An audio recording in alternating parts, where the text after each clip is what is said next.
All right, here we are. Good evening, everybody, and welcome to our Monday Night Live here at Carnivore Talk. And we have a pretty interesting subject today. I saw it on the headline. I thought it was worth talking about. So that's what we featured in the thumbnail, and that's about RFK Jr. pushing saturated fat in some new upcoming dietary guidelines. And we'd like to talk about that and get your opinion on that. And I hear myself echoing. So, Jeff, I don't know if you have. That was me. I turned mine down. Okay. And so remember, you can not only join us in the chat, but you're more than welcome to join us on screen as well.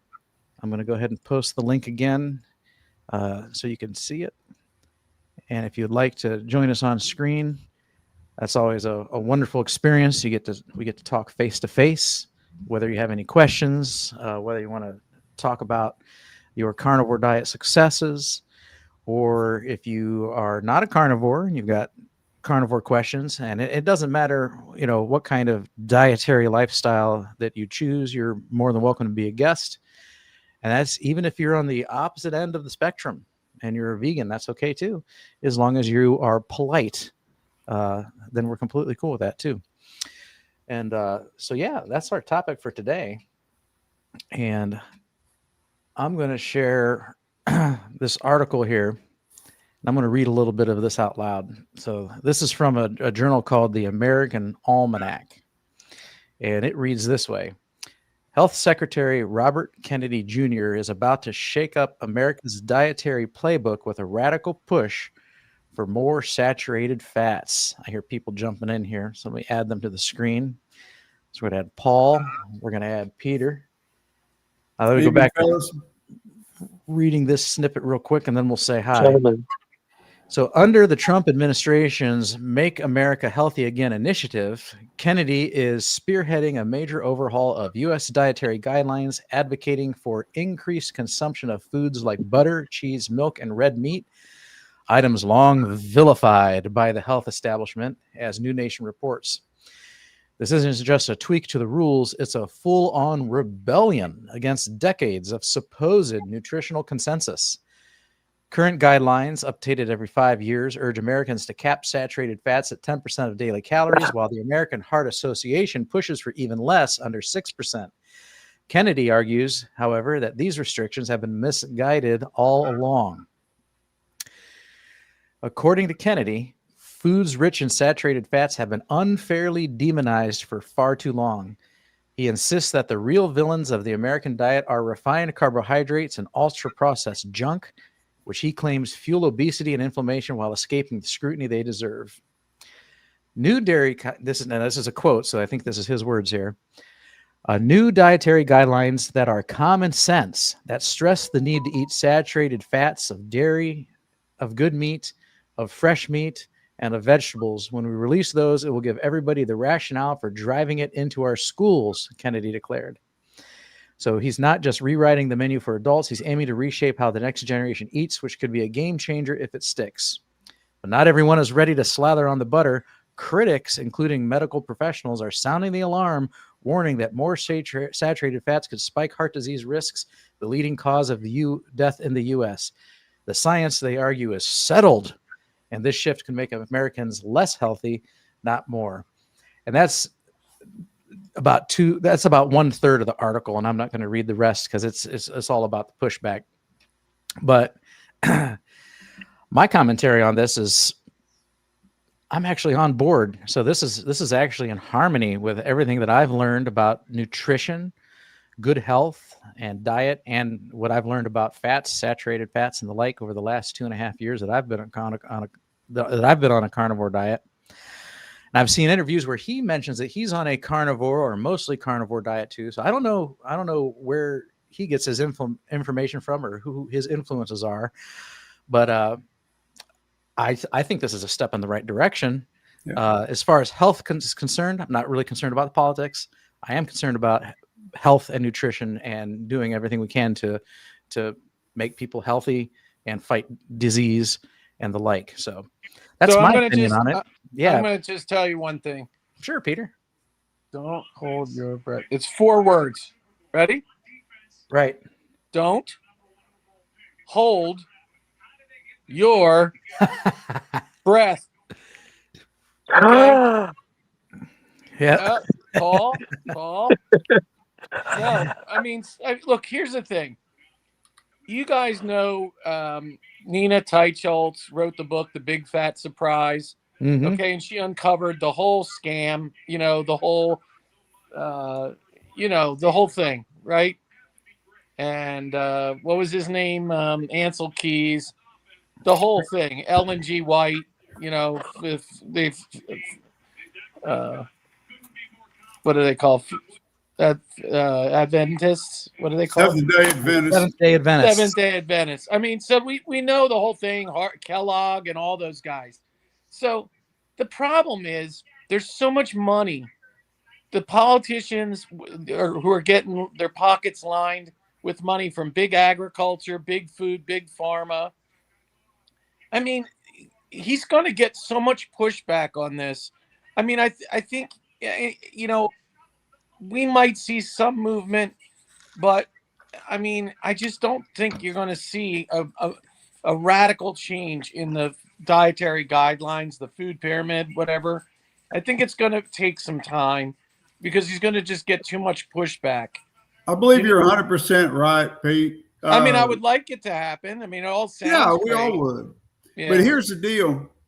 I appreciate we've got somebody of his stature out there advocating for us. All right. Right. It's not going to last.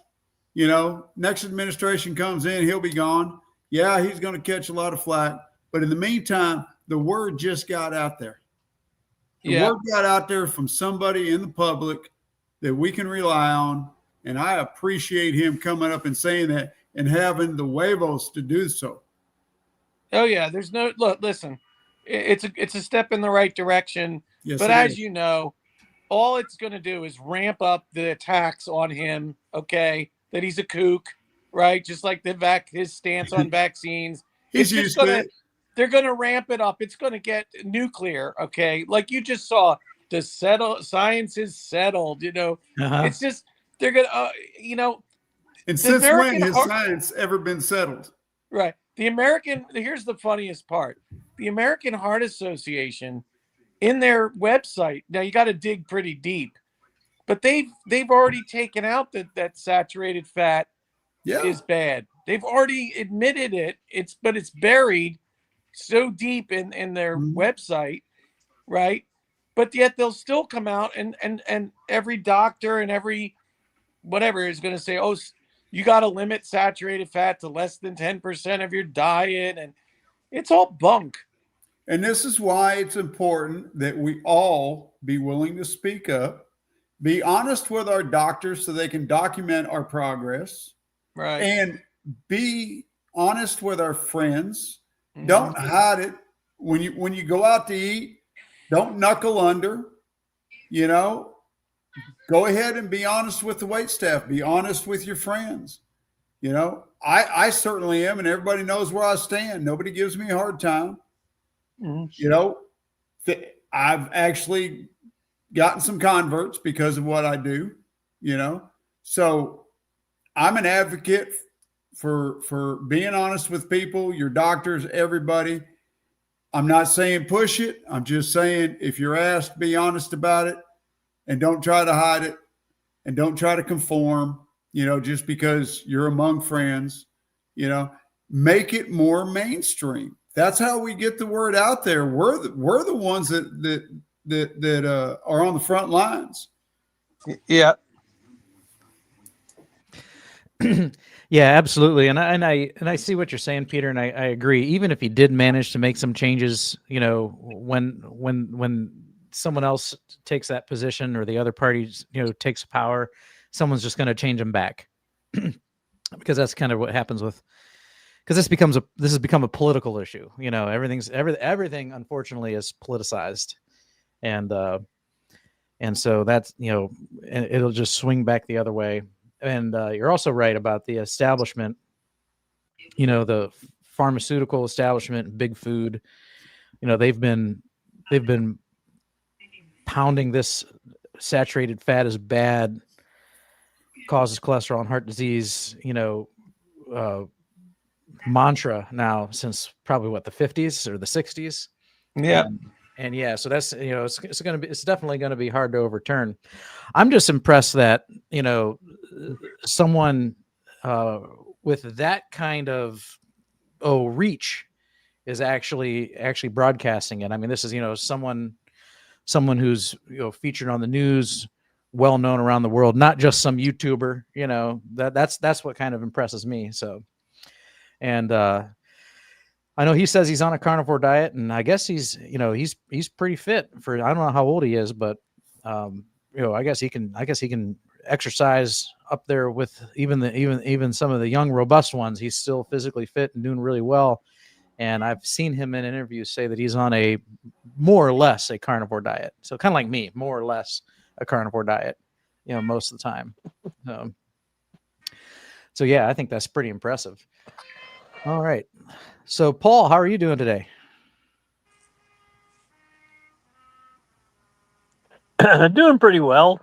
Had to go see my doctor, and I perceived a problem with one of the insulins I was using, and so we tried another one, and this doctor said, "I'm going to write the prescription this way," and kind of wink and a nod, like, "I know you're going to do what you're going to do to make it work."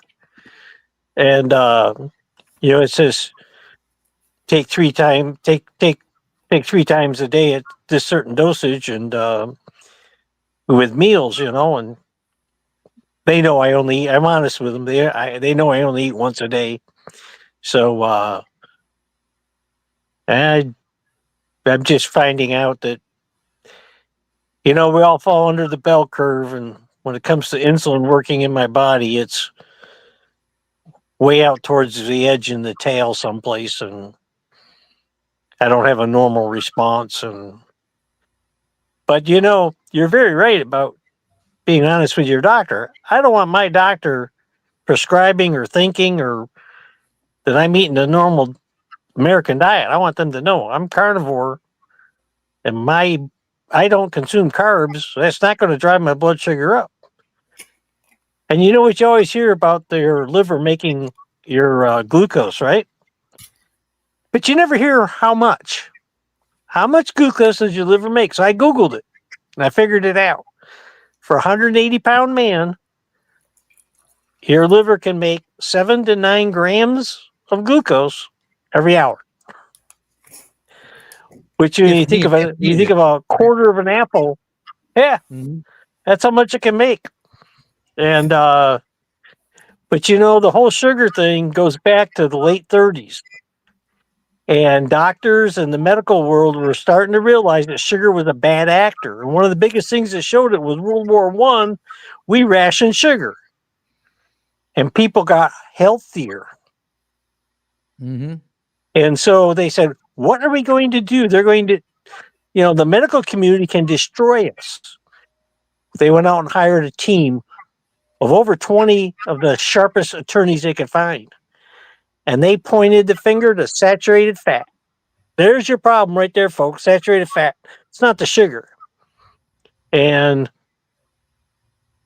after World War II, when cigarettes were recognized the danger they were, the tobacco industry went and hired that same team of attorneys. Now you think about it. When I was a kid, 1960s, you could go in any coat room in any bar or restaurant, put your 35 cents in and get a pack of cigarettes. Nobody was watching. Mm-hmm. Cigarettes were available to everybody. You went in a store, you picked them up, and you paid for them. Then the laws came along restricting it. I'm guessing 60 years from now, if you want a Snickers bar, it's going to be locked behind the counter. You're going to have to ask for it. But it's going to take a long time. That's not going to happen in anybody's year's lifetime. Yeah. Well, I plan on living a while, but Hey, your comments about pointing the finger at saturated fat. There was that I don't know, it was 8 years ago or so when they uncovered all that evidence that back in the 60s, that's exactly what the sugar industry did, was pay off scientists and lobbyists to point the finger at saturated fat, even though the evidence was indicating that sugar was definitely the cause of inflammation, a lot of these problems. The sugar industry, because it's such a profit churning machine, didn't want the spotlight on them, so they put it on saturated fat. That way they could continue doing what they needed to do. Yeah. All right. Were you gonna? Okay, I thought you were gonna continue with something. All right, I'm gonna go over it was the big Minnesota study. They divided all their mental health patients in two. They had 3,500 in each group. One got butter, one got margarine. When the people eating margarine started dying off, they had to stop the study. Mm-hmm. Yeah. All right. I'm gonna go over and say hi to the individuals in the chat here. So first one in the room today was Sandy Blythe. Chimes in at 7:30 while we were still off screen waiting. And so good to see you. Good evening. Nice to see you here. And who else we got? So I want to say hi to Linda Flanagan and Donna Ray, as well as Brisket Boomers. And there's Target Prime Ribs. Sorry, I am late. Had some traffic. Well, that's okay. Better late than never. Glad you're here. And we got Brian Fly Fisherman Dish. And let's see here. I'll explain what you're saying here. Isn't Kellogg that C renal person? I tried to search that up and I didn't understand that. So what's a C renal person? I'm just curious. I know Kellogg is. I've heard that, obviously Kellogg's the founder of like Kellogg cereal, a big player in the grain industry, but I heard they advocated, a grain-based and vegetable-based diet and stay away from meat.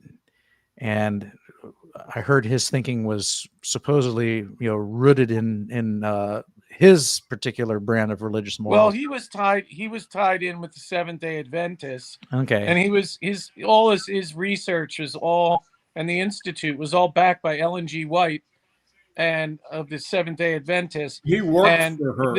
What this cereal did, they tested it on patients at the asylum there, and it reduced their sexual urges, the men, because that was evil, sexual urges. Yep. So stop that masturbation. Right. So when you eat that cereal, what does it do? Well, it lowers your cholesterol, which is a precursor to what? To testosterone, your sex hormones. So it basically kills off your sex drive. And that's what I had heard, is that he thought meat, promoted lust. Right. And therefore the cereal was right. Put the damper on that. Now I don't know exactly how true that is, to what extent. People eat cereal all the time and they're still quite procreative. So his education was paid for by the church. Okay. He became a medical doctor through the church. They paid for his education. Well, and he used to work for her when he was a teenager, and she mentored him, mm-hmm. and then got the church to send him to school, and all that was just to further their agenda, her agenda. He was a very strange person, and he would take his poop, wrap it up in a napkin, and put it in his pocket. Carry it around with him. And, you'd be at a function or a meeting and he'd take it out and say, look how perfect my poop was. This is from eating Kellogg's cornflakes. He was that strange. And you see, he was the doctor. I'll have to look that up. I'm gonna have to fact check that one, because that's I read it. I read it on the internet, and well, of course, the internet, everything's true on the internet. I know, but he was a little strange. And he you see, what really put the nail in his coffin was a competitor in the cereal industry went and bought all the roller mills that make the flour and make the little flakes. Bought it all. So he couldn't, when his plant burned down, their company burned down. All they could do was repair the machinery they had. They couldn't buy new. And it's a very colorful, and his brother was the salesman. And they wound up in court over the Kellogg's name.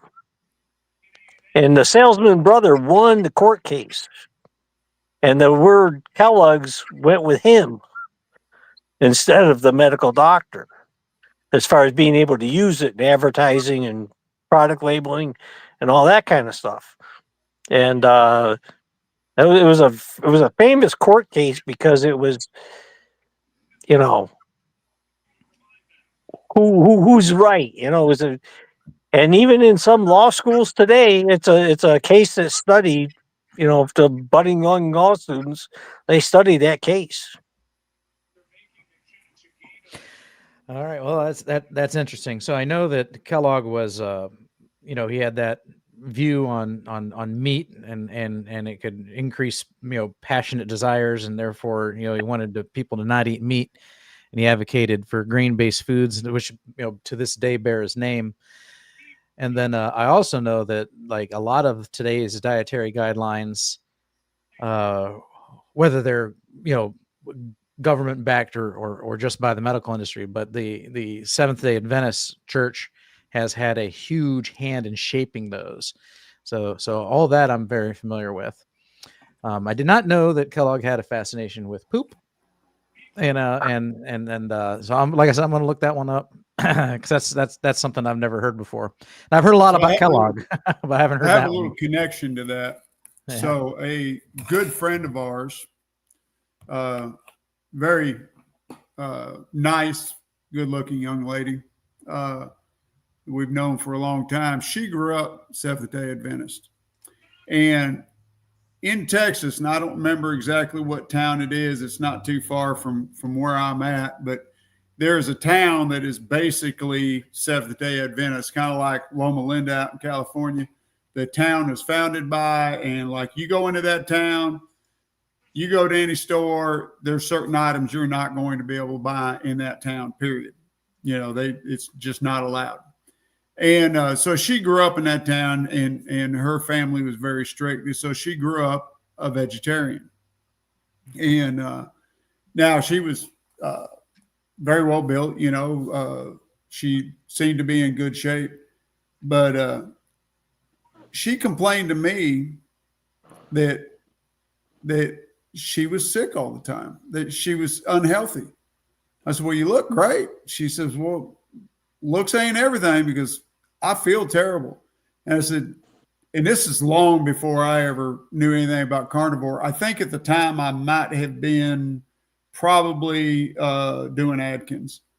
And I told her, I says, do you think it could be because of your diet? She says, yeah, I think it is. I says, well, then you need to start eating protein, some meats. And she says, I've tried. I can't. I've grown up my whole life eating this way.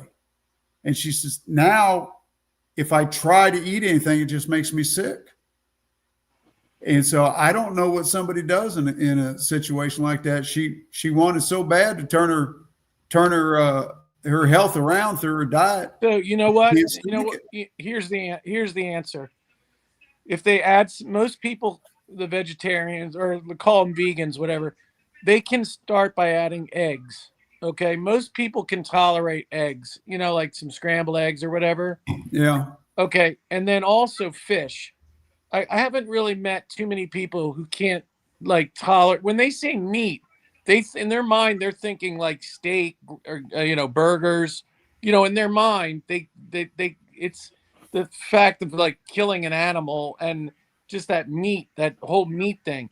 But if they were to add some eggs and maybe a little bit of seafood or fish or shrimp, do you know what I mean? Right. They wouldn't feel as bad. I don't know. For some reason, the vegans and vegetarians, when they eat a fish, they don't see it as like Bambi. Do you know what I'm saying? Mm-hmm. You know. Yeah. Well, they don't even consider fish animals. They don't consider fish meats, which to me, I've never understood. I think that's completely wrong. It's just like I was, I don't remember who I was having a talk with I think they Well, they posted on see Kiltz's like tribe a about they see a about fish like a fish like a frog or something. You yeah, know that it's something like an insect. Okay, they don't see it like the same way as they view like a dog, a cat, or a horse, or a right, cow, or a pig. Do you know what I mean? yeah, Or a sheep, poor sheep. Okay, yeah. I was whatever. I was in a chat with somebody over on Kiltz's tribe, and he had posted something about Jack LaLanne, and what his diet was like and everything, and how long he lived. And we got in a little discussion about that. And I said, well, I wonder just how many supplements he had to take to eat his vegetarian lifestyle. And Well, and remember, if you're a vegetarian, I think you can have eggs, right? no, you can have Depends no, what kind you are. yeah, No. you can have cheese, you can have milk products because that's not a meat technically. So But an egg is anyways, so it turns out Jack LaLanne wasn't a true vegetarian. He said he was, but he admitted he ate fish and eggs. right. So he wasn't a vegetarian, and he did take a ton of supplements. Right. So his whole diet, his whole persona, everything about him was a complete lie. Yeah. It was everything was designed about him making a living off of his reputation. You know what I call a healthy vegan? What? A liar. Yeah. Because a lot of them, I tell you, a lot of them, they do eat eggs and fish. Okay, they do eat things like that, but they don't tell their friends and family. They keep it's like a status thing. You say, "Oh, I'm a raw vegan," or "I'm a vegetarian," and it's like this badge of honor in their society and stuff. But in the closet, when they're at home, they can't. I'm convinced that the ones who really do it and don't lie, they get sick. Even trying to take a handful of supplements, if they try and do it long term, like maybe I'm wrong. Maybe there's some people that can do I'm it. gonna have to disagree because I personally know some long-term vegans and they're fit, they're healthy, they're doing just fine. Yes, they do have to supplement, Yeah, but but you got to really know what you're doing, Bob, with those supplements. well, absolutely, yeah, and you got to know what you're doing when you're doing carnivore too. I mean, Right. you just can't go eat beef jerky and pork rinds all the time, or live off of butter and expect to survive. So there's an educated vegan who will do very well, just like there's an educated carnivore who will do very well. So sure, you have your outliers. You've got people that are saying that they're carnivore that still have some plant matter from time to time and won't admit it. I'll admit it. Well, And then you got vegans that will sometimes have some animal products from time to time. Or we have a range. We have a range across our diet, and they have a range across their diet too. Well, yeah. There's there are some carnivore zealots, some carnivore purists, and they get all bent out of shape, when they hear, like just a couple of weeks ago, they had all these YouTube videos about, why is everybody quitting carnivore? Most of those people really hadn't changed anything. They just happened to mention that they had a plant product, and the purists like flipped out about it, and so and then everybody made videos about it because it's nice and clickbaity, and but I know some very passionate vegans, and they've been vegan for decades, and are how some of them come across. Now, of course, I don't know all their intimate problems, but they present themselves as very satisfied with their life choices, and that they're healthy. And I know some other ones too that they're older, they've been doing it for decades, and they've got sensitivities to smells and breathing problems and things like that. It could be attributed to their diet, maybe in part. I really can't say for sure. Well, all I'm going to say is this. I wouldn't sit here and say, I wouldn't make a blanket statement that all vegans are liars. I just wouldn't do that. But I'm going to tell you, Bob, by the same token, you don't know what goes on when you're not around. Okay. They can tell you whatever they want. You can. I'm just saying. I you know, don't but yeah, know. but you're saying you do know what goes around when, No. when I'm you're just not looking. That's saying. exactly what you said. No. Okay. Let me restate it. Okay. You don't know, and I don't know. You don't Uh-huh. know, and I don't know what's going on in reality. So the fact that they're so super healthy may or may not be, because they're full vegan and don't eat any animal matter at all. That's all I'm saying. That's all I'm saying. My brother-in-law had to quit the vegan diet because after 3 years, he wound up on the garage floor, then next in the ambulance and off to the hospital. And I can't remember what they told him was wrong, but the doctor came to him and said, "You need 6 ounces of beef every day, Mhm. and this is going to be your recovery. And you need to do this for." He told me, he said, "You need to do this for 3 months."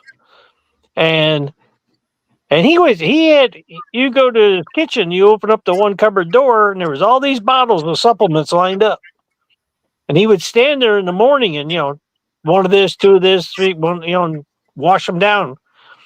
And, you know, and he's a very smart, intelligent man. He's a very well paid, high functioning attorney. And, he does all the research and blah, blah, blah, and he's no longer vegetarian.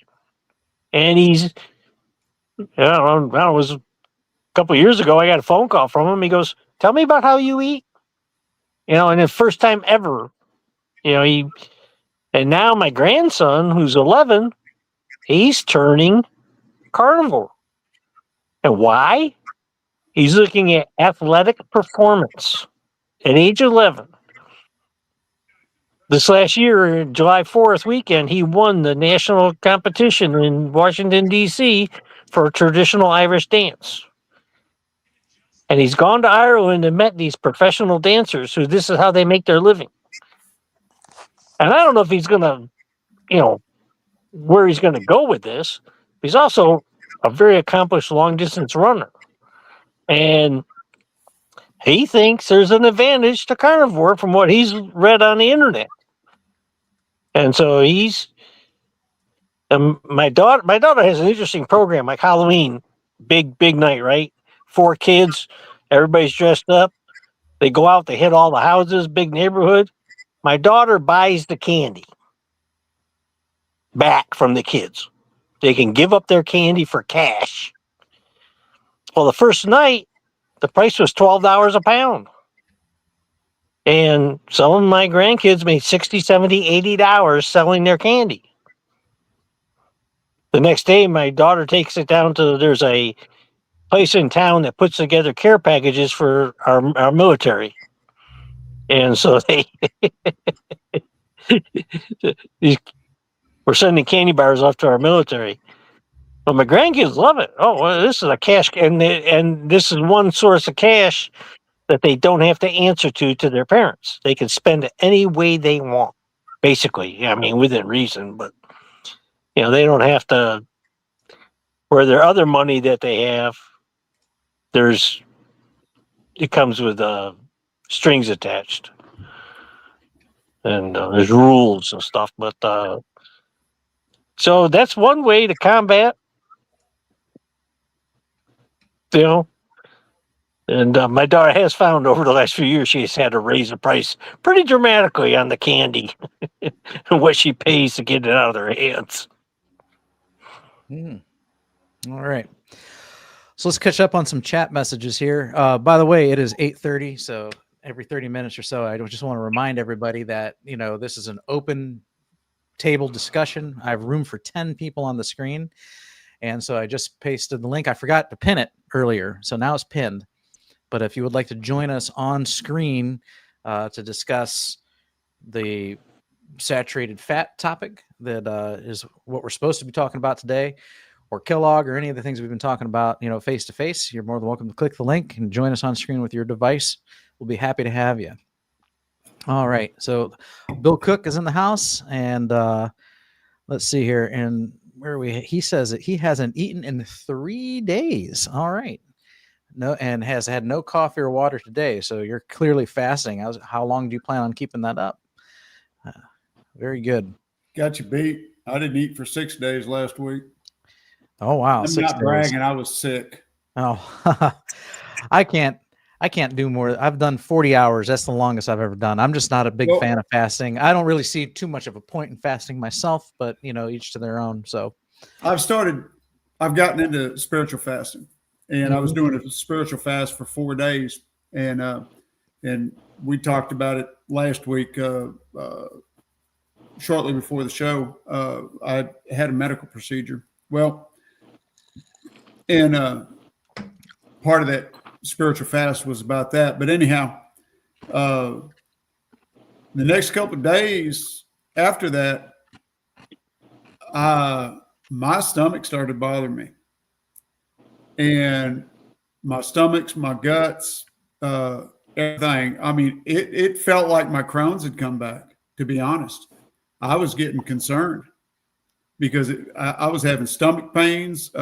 My stomach was just constantly upset. I had no appetite. I didn't want to eat. I tried to eat some eggs, and it just got worse. Next day, I tried a little bit of yogurt in the morning, and my stomach was cramping. So I said, okay, no dairy, stay off the dairy. And I just did not want to eat. So I went 5 or 6 days without eating. And my wife just begged me. She says, you got to call the doctor up Monday and find out if there's something in the procedure they did that could have caused this. And then yesterday my stomach felt fine, but my intestines were upset. And this whole time, I've had diarrhea.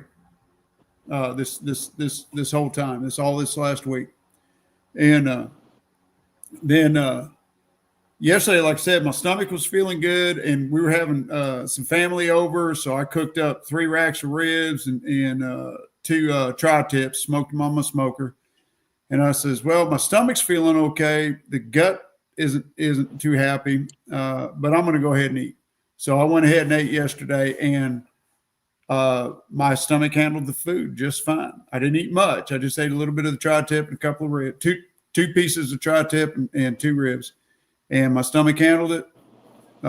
This morning, my guts, my stomach, everything's fine. I'm over it, whatever it is. I can eat just fine. But it was just a weird thing. And now I'm thinking that it probably wasn't anything in the procedure I had. I think I just caught something. Mhm. Probably caught something at the hospital where I had the procedure done. Yeah. I think I just got a bug of some kind, and it tore me up. Like I said, I thought my Crohn's was back. And that's a scary proposition if you've ever had Crohn's disease, you got over it, to think it ever come back. No, that's scary. And I think you could relate, with the old ulcerative colitis. Yeah, very similar. I would hate to have my ulcerative colitis come back. But that cost me 6 pounds. Yeah. And I was already light as I needed to be at 160. Mm-hmm. And today I'm at 154. Mm-hmm. And I told my wife, I says, I've lost muscle on this one, Mm-hmm. and she says, you need to get that back. Well, check it out. So did anybody see Nick Norris's latest video on muscle loss? I haven't yet. Check it out. It's really, really good. It's about what is it? Sarcopenia. Mm-hmm. Which is age related. Is very relative to me, to Paul. Will be to you someday. Mm-hmm. It's and he's got an article attached to it. When I was in the doctor's office, yeah. Let Jeff finish, Paul. So anyhow, but anyways, he's got a letter attached to it. I downloaded the letter, and it's a good read. I just go on YouTube, find his channel, find that article that he talked about. But he's talking about supplementing sarcosine. They haven't done any human trials, but they're finding that the sarcopenia is a result of age-related losing sarcosine, which is a enzyme. I forget the term for what it is. I gotta look at that. Yeah.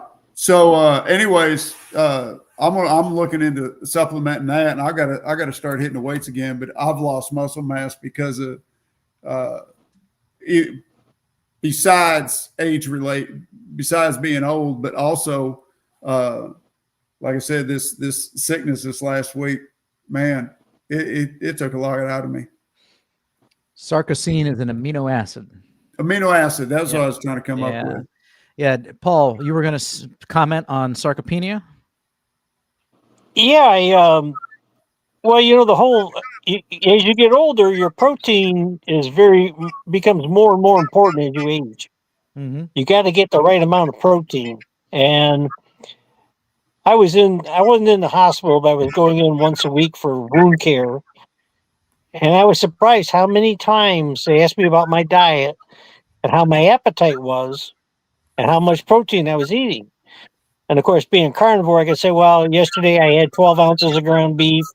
I had 4 eggs, a pat of butter, and whatever else, and they go, oh, that's great information. You're eating just right. We like that protein, and I go, and I said, and the essential fats I need to go with it.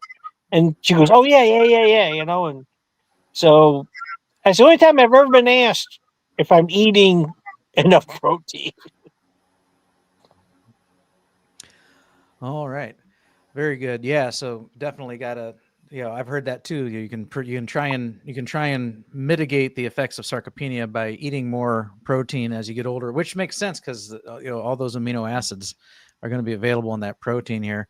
Going back to the chat, Bill Cook, we was talking about fasting, and he says trying to get them stem cells kicking in to grow a finger back. If you can grow a finger back, let me know. I will definitely fasting.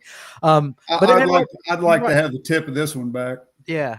But that actually brings up a good point. I have heard that, after fasting for so many hours, it does kick in. It does cause your body to start releasing stem cells, and start basically whatever the name of it's called, the autophagy, where it's eating its own. Basically, the cells that are damaged stuff absorbs those and replaces them with nicer, better cells. So I have heard that too. And speaking of stem cells. Every time I watch Bart K, he talks about this product by a company called Cerule that supposedly is this green algae thing out of some lake somewhere. They make these capsules out of it, and if you take it, it's supposed to make your body release a stem cell that can go around and fix something somewhere in your body that might need that kind of stem cell, that kind of repair. I'm just curious if anybody has taken that stem enhancement from Cerule that might be listening tonight. I spent $5,000 on it. On Cerule? Okay. So, yes, Cerule products. I took all 4 products: stem enhancer, the blood flow, the thing for inflammation, and then the packet that you make into a drink for collagen. I was spending $480, a little over $400 every month. Mm-hmm. And I heard Bart K's story, and I was very attracted to it. And I thought, well, if it can fix Bart K's eyesight, maybe it can fix my pancreas. Okay. Right. So that was my hope. And after $5,000 and doing a C-peptide test at $40 a whack every 3 months, I didn't see any results. And so it didn't, I didn't notice any other changes in my body. I think if you can afford the maximum dosage, which I think is like 16 or 18 capsules of the stem enhancer per day, and there's only 60 capsules in the bottle, you take 2 a day, and that bottle costs, I don't know, $50-$60. So Bart K actually went to work for this company when he first discovered it, and he trained the Australian, New Zealand sales force. He was like a college professor again. And they gave him access to the stuff, and he took the maximum dosage possible. Mm-hmm. And I think on max dosage, it probably would benefit more than just And I'm taking 2 capsules a day. I didn't see anything. So I upped mine to 6 capsules a day, and I still didn't see anything. I spent about $5,000 over the course of 1 year. But I was willing to, I'm not bitter about it or anything. I was willing to take that shot in the dark. I said, I'll spend that amount of money. If it works, great. If not, well, it didn't work. Okay. And so what I did is I went out and got a part-time job to make that amount of money. So it really didn't come out of my pocket. It was just, Mm-hmm. extra money that I made, and I did it that way. But and it's the other thing. Let's just say you're taking all those things and you're eating carnivore and you get better. Mm-hmm. Was it the Cerule products, or was it the carnivore diet, or was it some combination of the two? We don't know. Right. Yeah. And then I was just curious because, I've got my kidney issue and I'm like, well, I wonder if I should, try this. But if it's, I'm not going to spend $5,000 a year on it. That ain't But happening. So. Here's my rule of thumb. Okay. If Bart K, Eric Westman, and Anthony Chafee, all 3 of them say, you need to eat fermented vegetables and yogurt every day, and you need to eat this much. When all 3 of them say that, well, then if they all 3 agree on any one thing, I'll take a look at it. I'll do it. Okay. But so many people out there, there's so many carnivore websites, both pro and con. Okay. And everybody's yelling and screaming. And you don't have to watch too long. And okay, this one's in it for the money, and even the recipe gals, they got a recipe for carnivore this or keto that, but the one ingredient is $24, and you just get a little, and you have to order it on the internet, and of course they got a link to it, but they're getting a kickback on it, or they're making a percentage, and then you never use that again for any other recipe. Well, I don't know, and it's just like some people whine, well, I'm not making any money on YouTube. Well, he Uh-huh. I only know one person that's made a lot of money on YouTube, Oh, you got to be super popular. So you said Dr. Chafee and who else? There's 2 other ones. If they said to eat Chafee, fermented Bart vegetables. K, and no, I'm just saying if all 3 of those say the same thing, then my ears perk up and I would pay attention. I just want. But who's the 3rd one? I just want to know who the Holy Trinity is. The guy from Duke, Eric Westman. Eric Westman. Okay, yeah. No, he's a good guy too.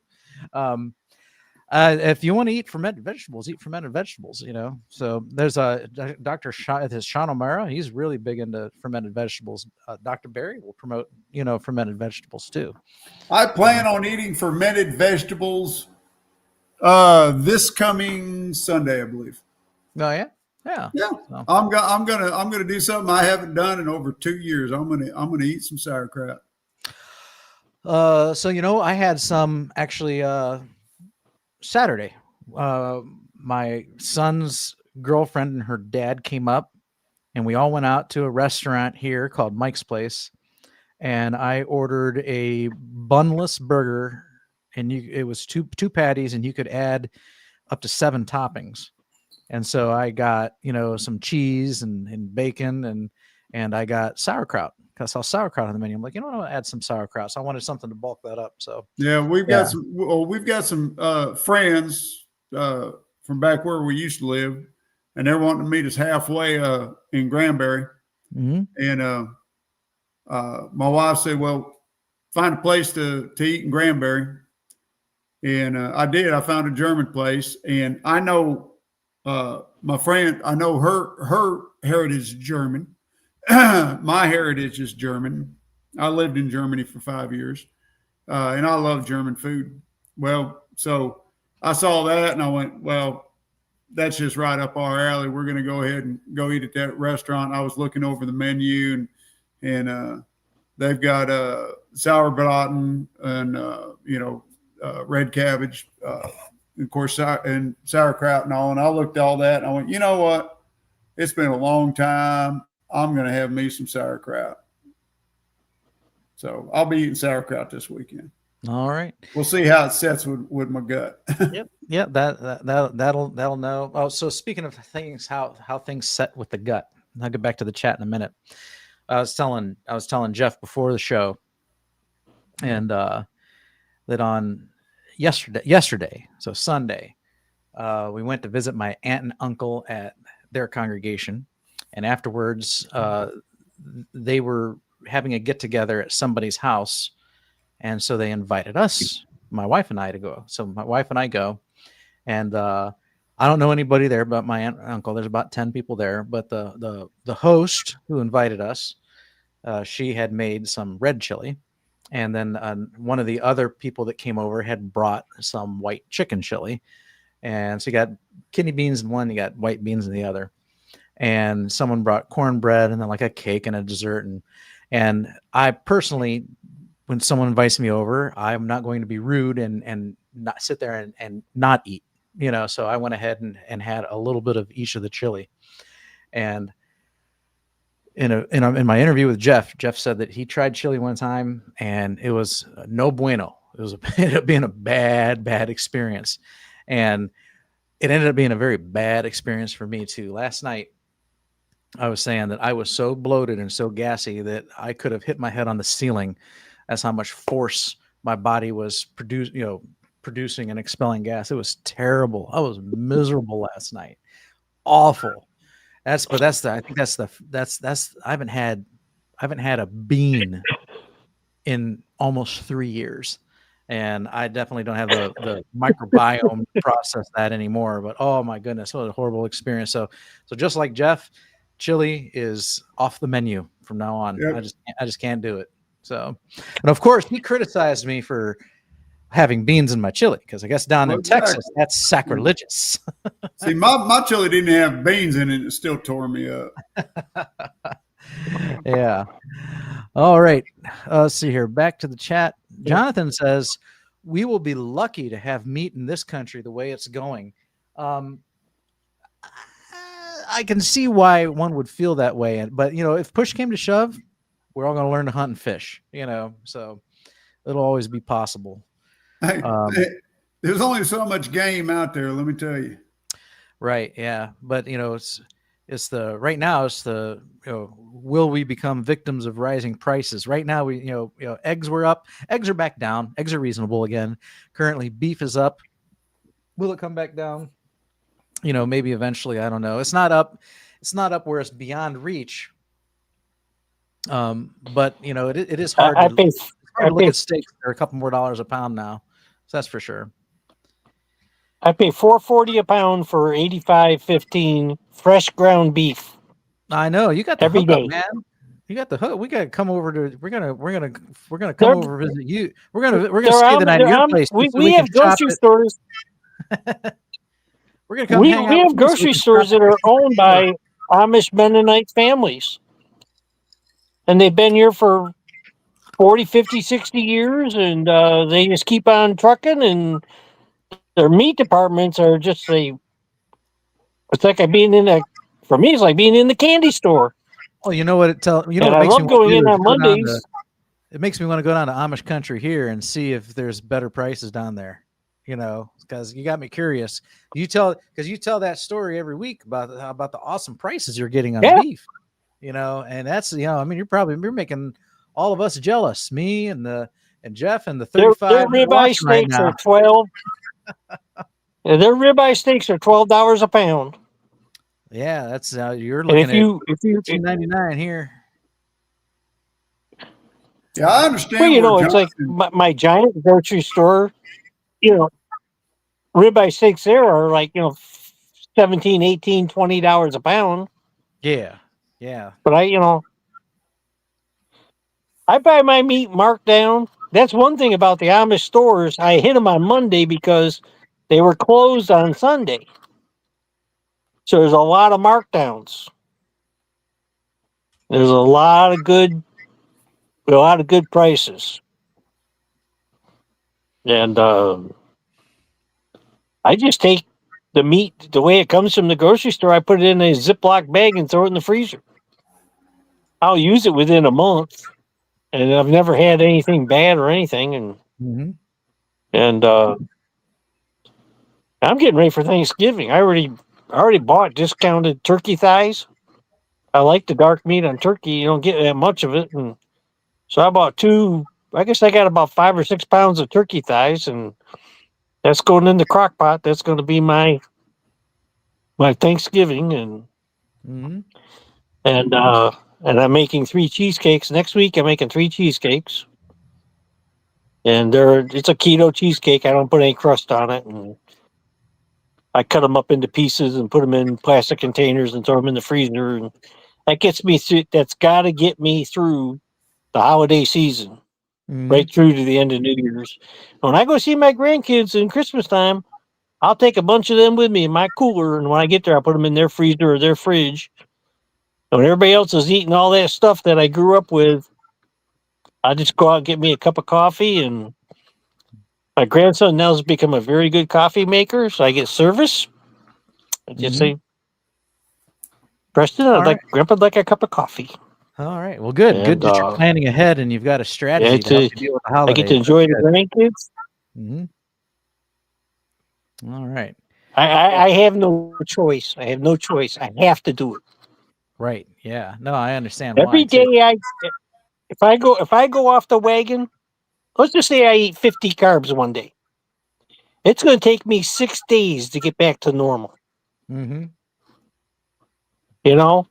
And that's just 50, 60 carbs. That's not a big deal. I mean, it's not like I ate a piece of apple pie, which was 75 carbs, and had 2 pieces. It's not that. And my grandkids eat a pretty healthy diet. My daughter buys a lot of organic and, et cetera.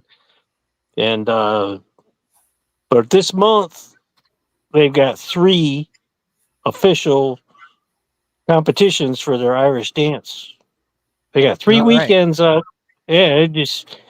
busy, busy kids. Okay. Kimmy Hicks is having a party there in the chat. Glad you could join us. And then Paul Brown, we'll say hi to Paul Brown. And Carnivore made me asexual is what Charger Mopar Rick says. I don't know if that's what you wanted to go around telling everybody. We want to encourage people to get on the carnivore diet. So, and Kellogg loved enemas. Okay, so this is interesting. We go back to enemas. Get back to the Kellogg thing. While we were talking about something else, I actually looked it up. I asked AI, did Kellogg have a fascination with poop? Because that's the way it was worded. And the AI responds, yes. John Harvey Kellogg had a fascination with poop. He was known for his belief in the importance of colon health and developed the vibratory chair, a device designed to stimulate bowel movements. And then if you do a little searching, not only did he develop that chair, but he also invented the enema machine. In order to maximize the purported benefits of an enema, Kellogg made use of an enema machine that pumped an astounding 25 gallons of liquid in and out of the body in 1 minute. Oh, that sounds horrid. So yeah, so when Thomas here says didn't he have an unhealthy fascination with poop? Apparently, I had never heard that before. I learned something today that I probably didn't need to know. Little TMI there. Yeah, wow. I tell you, when I was a young man. I was like 25, 26 years old. Just got married. I had to have a barium enema X-ray. Mm-hmm. So it's just like preparing for a camera up your butt. I had to do all that, and then they cleaned me out again. Then they put this barium enema, the barium solution into you, and you have to hold it while they do an X-ray. But not fun at all, and it all proved absolutely nothing. Yeah, I've had one. They ain't fun. Over in our comments, this was our troll of the week here, only because he littered the chat with comments. But I do want to address this. Okay, he says, "Ouch! This is what carnivores look like. No thanks." All right, so I did respond to this in the chat. this is what retirement age looks like, you know, for two of our guests here. I'm about to turn 50 in a week, and he also, where did he make the also comment? Oh, it's further down. He made the comment about everybody looks obese, but I don't know if it. I don't No, know. he said one looked obese, the one in the left-hand corner. Oh, okay. Yeah, and at the time That we had was 4 on the Papa. screen, and you know the what I wanted to say was, like, you know, some of us were obese, Yes, but we're no longer obese, you know, no and we longer. have the carnivore diet to thank for that. That's So exactly right. Devin also mentions lean meat, fruit, veggies, starch, no added fat, get ripped. None of us here said that doesn't work. No, A lot of people live like that, and if you can eat like that and exercise and thrive, then by all means that's fine. Those of us who have chosen the carnivore diet tried this, what you are suggesting here, and it did not work for us. So because not, you know, we're different based on our genetics and where we come from. and So you know, Have you ever? when it comes to the looks, I'm going to take it as a compliment when I tell people how old I am, and they just don't believe it. mm-hmm. You know, they don't believe I'm 69 years old. Well, the girls were commenting at work. Well, he's 68 years old and he looks really good. Mm-hmm. Just saying. Have you ever heard? I saw something on the internet and I didn't document it today, but it was a type 1 diabetic that's eating a certain kind of rice. And I thought it was, they called it red yeast rice or something like that. Red something rice. It says very, Yeah. very expensive, but it's got very few carbs in it. It's like a high protein rice. Not that I want to go out and start adding rice to my diet, but I didn't document it, so I don't know if I can ever find. I haven't tried to Google it yet. It says very expensive, and so he doesn't cook much of it at any one time, just because it is so pricey. So I just wonder if anybody's ever. yeah, red yeast rice. Some people use it to lower cholesterol levels and reduce inflammation, things like that. So that's that's what I've heard of. I was trying to see if what about blood sugar though. I thought maybe it might also be something that people use in lieu of metformin, but I want to double check. That's what I thought it was. That's what I was trying to look up. So that's where you got to do some more digging. I'll do some. I'll do some digging on it this week. Yeah. Devin said that there is Thank you the for confirming what I thought I heard. Yeah. Devin said there's the Mediterranean diet, and that is No, there's true. not. The question though is, what is exactly what is the Mediterranean diet? I mean, There if is no. you're the Mediterranean, every country that borders the Mediterranean has their own diet. It's a And made you know, a up lot of those term. countries are chock full of red meat too. It's a made up a term. true Mediterranean diet. They put butter on top of butter. Yeah, Okay, so I lived and That worked. comes from Canberra. I lived and worked in the Mediterranean for a time. Okay, I worked in Greece. I've worked in Turkey. So I've been in those areas. And when I read what the Mediterranean diet is all about, I saw absolutely no evidence of anybody eating like that. Yes, they use olive oil almost exclusively. All right. And I'm going to guarantee you, I'll promise you this, they've got real olive oil over there. It ain't nothing like what this junk we buy in the United States. What we buy here is trash. You know, it's terrible, and most of it's cut with canola oil. But over there, my gosh, you go in a grocery store and they'll have these huge copper urns at the back of the grocery store, and there'll be like 7 copper urns, and they'll have each one will have its own type of olive oil. And you go in there with your own jug and you can get whatever you want, you know, in however much you want, weigh it out. And if you want to blend, you can do your own blend. Over there, people over there, like here in the States, we may grow, fruit trees and whatnot. Over there, every single house, if you have a house and have property, which is rare, not many people do. Most people live in the city. But if you have property, you have olive trees, and everybody harvests their own olives. And I'm gonna tell you right now, if you ever around an olive tree, do not pick one off the tree and eat it, because it ain't edible.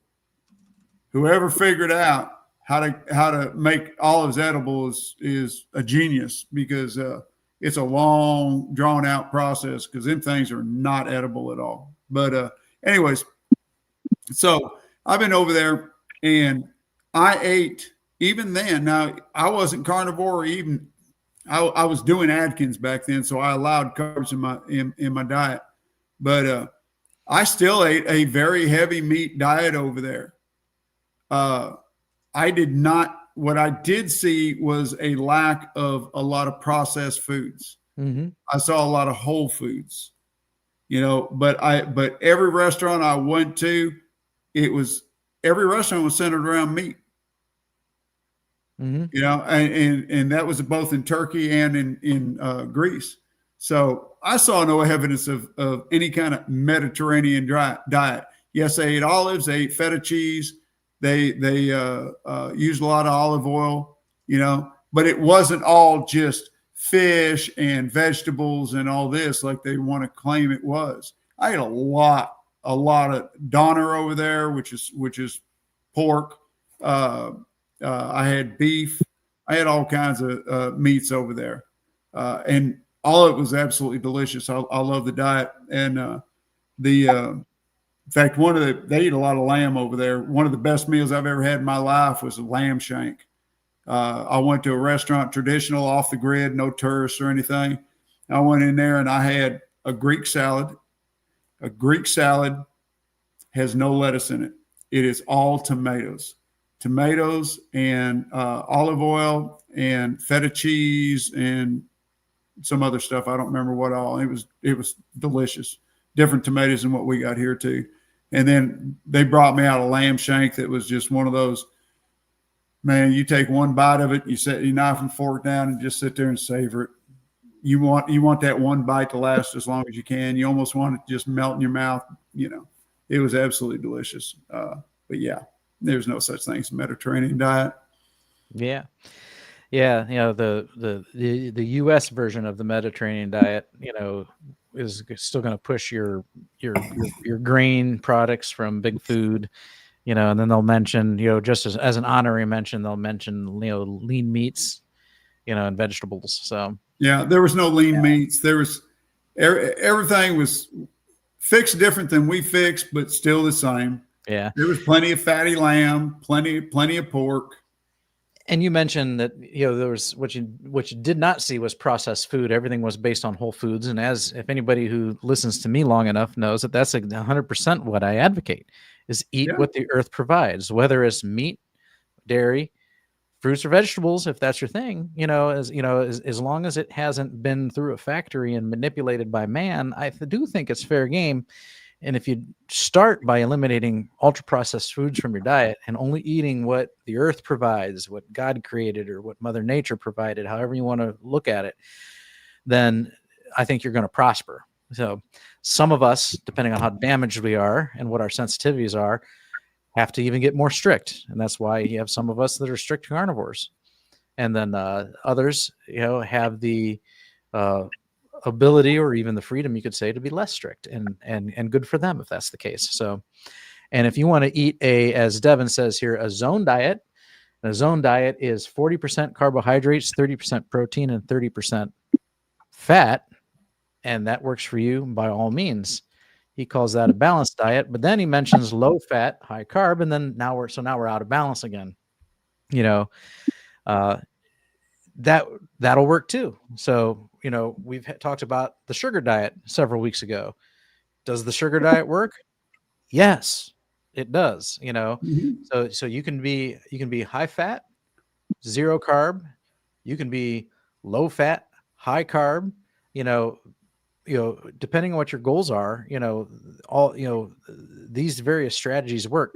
Now, some of them I think are more nutritious than others. Obviously, the sugar diet, while a short-term weight loss strategy might work, is horrible for a long-term nutrition, fueling your, giving your body what it needs, because the people who are advocating that were advocating processed food, junk food. The crazy guy that yells at his viewers all the time, he was saying drink sugary laden sodas and eat candy all the time and lose weight and get ripped, but how sustainable is that going to be in the long term? It's not going to be.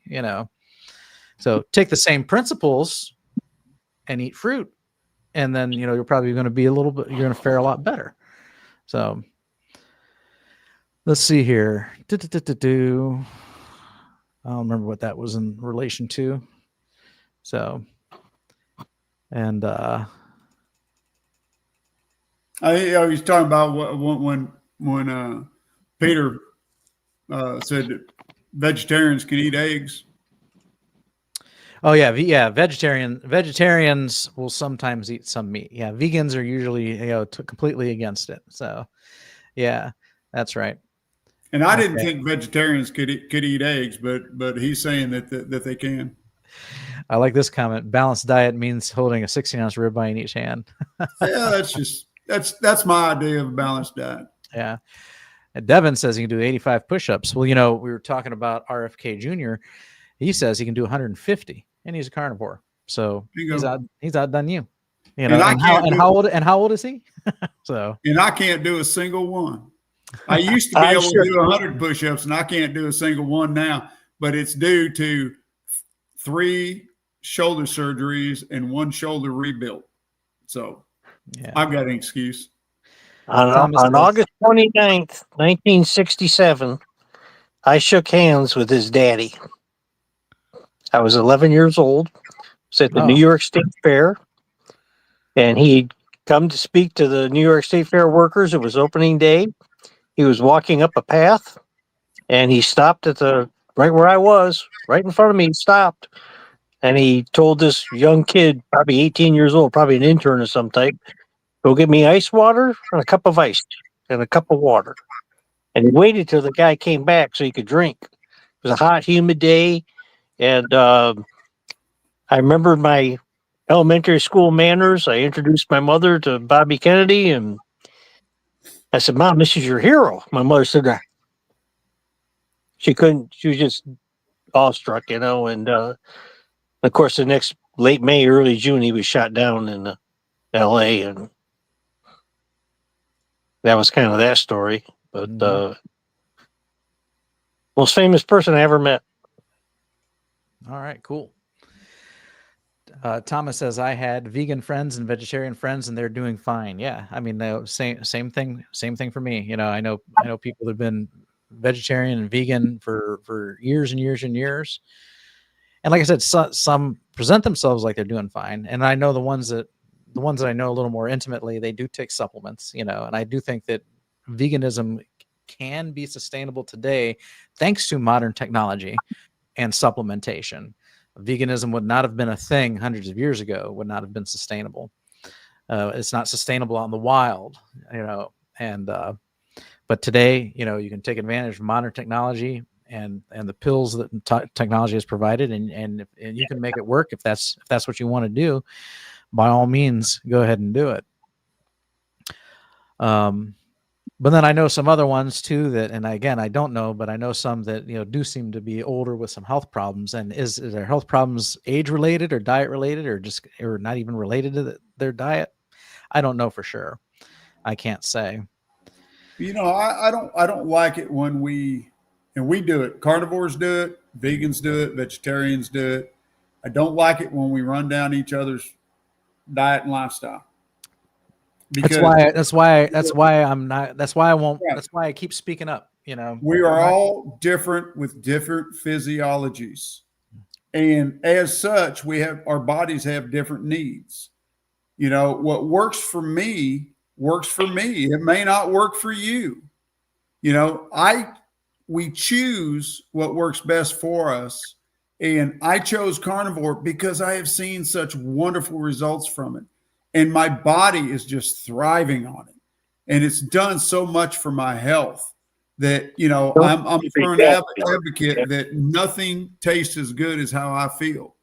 And so that's And we all have these. Let him finish, please, Paul.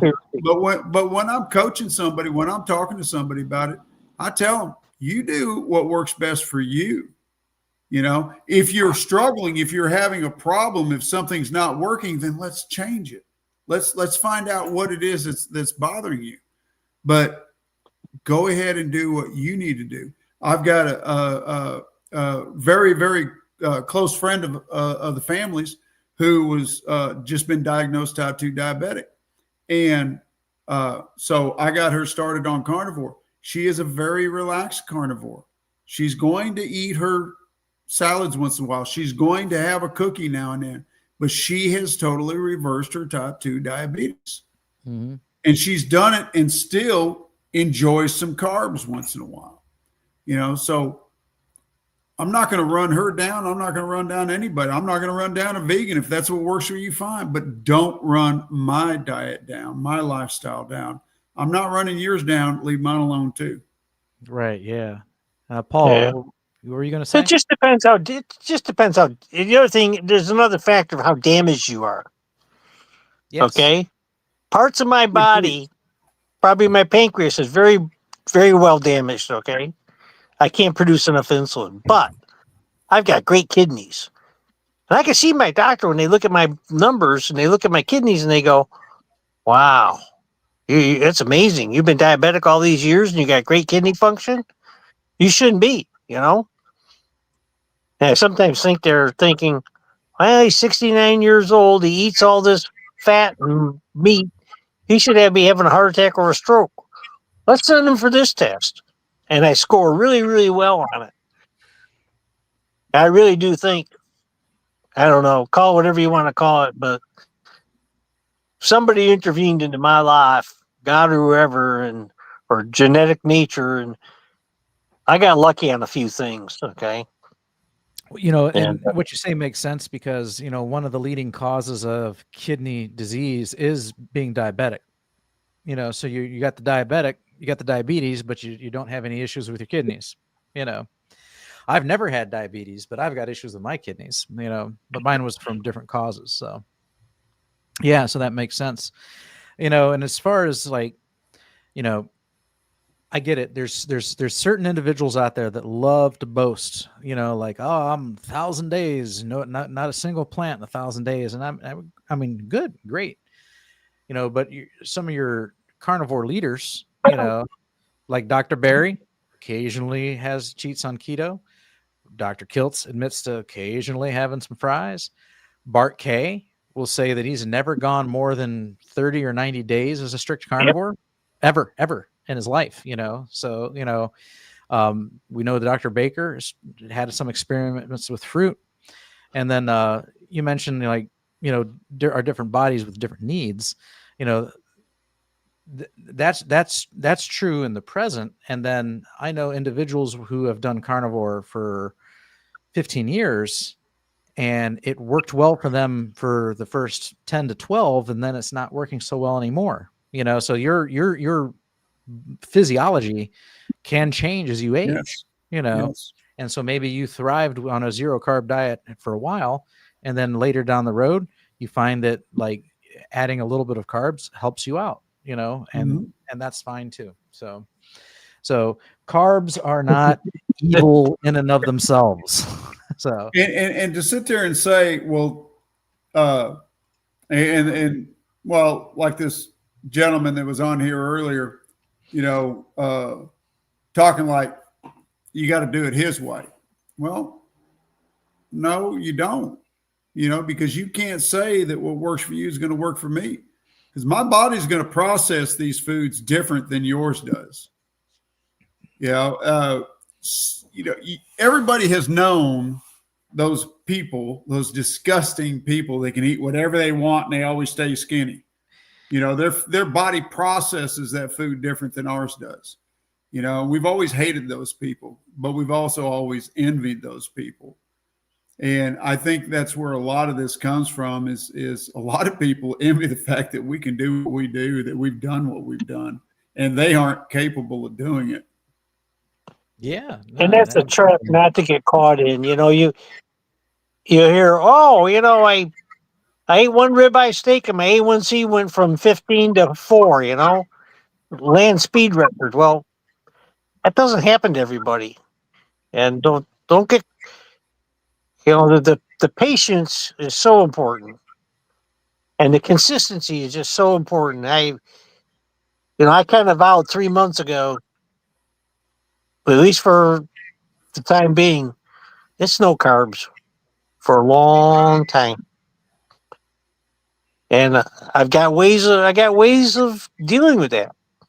And, you know, one of them's beef jerky. If I want to, I think we have a habit of doing this. We developed this habit, eating, watching the movie, popcorn, watching TV, chips, We've just got this, we got to do something with our hands. Smokers, they got to do something with their hands. They don't know what to do with their hands if they don't have a cigarette in it. There's a lot of psychology to beating this diet thing. Yeah, I no, think a lot of people snack just habitually or boredom eat. Mhm. That's Yeah, that's how they. I've been that way. I'm bored. What do? I go open the fridge because I'm bored. I've done. I used to be like that for sure. So yeah, you're right there. Foxy Joe says, quotes, "Take your bow and arrow and go out and hunt me some game." God in the Bible. That was actually Esau. So.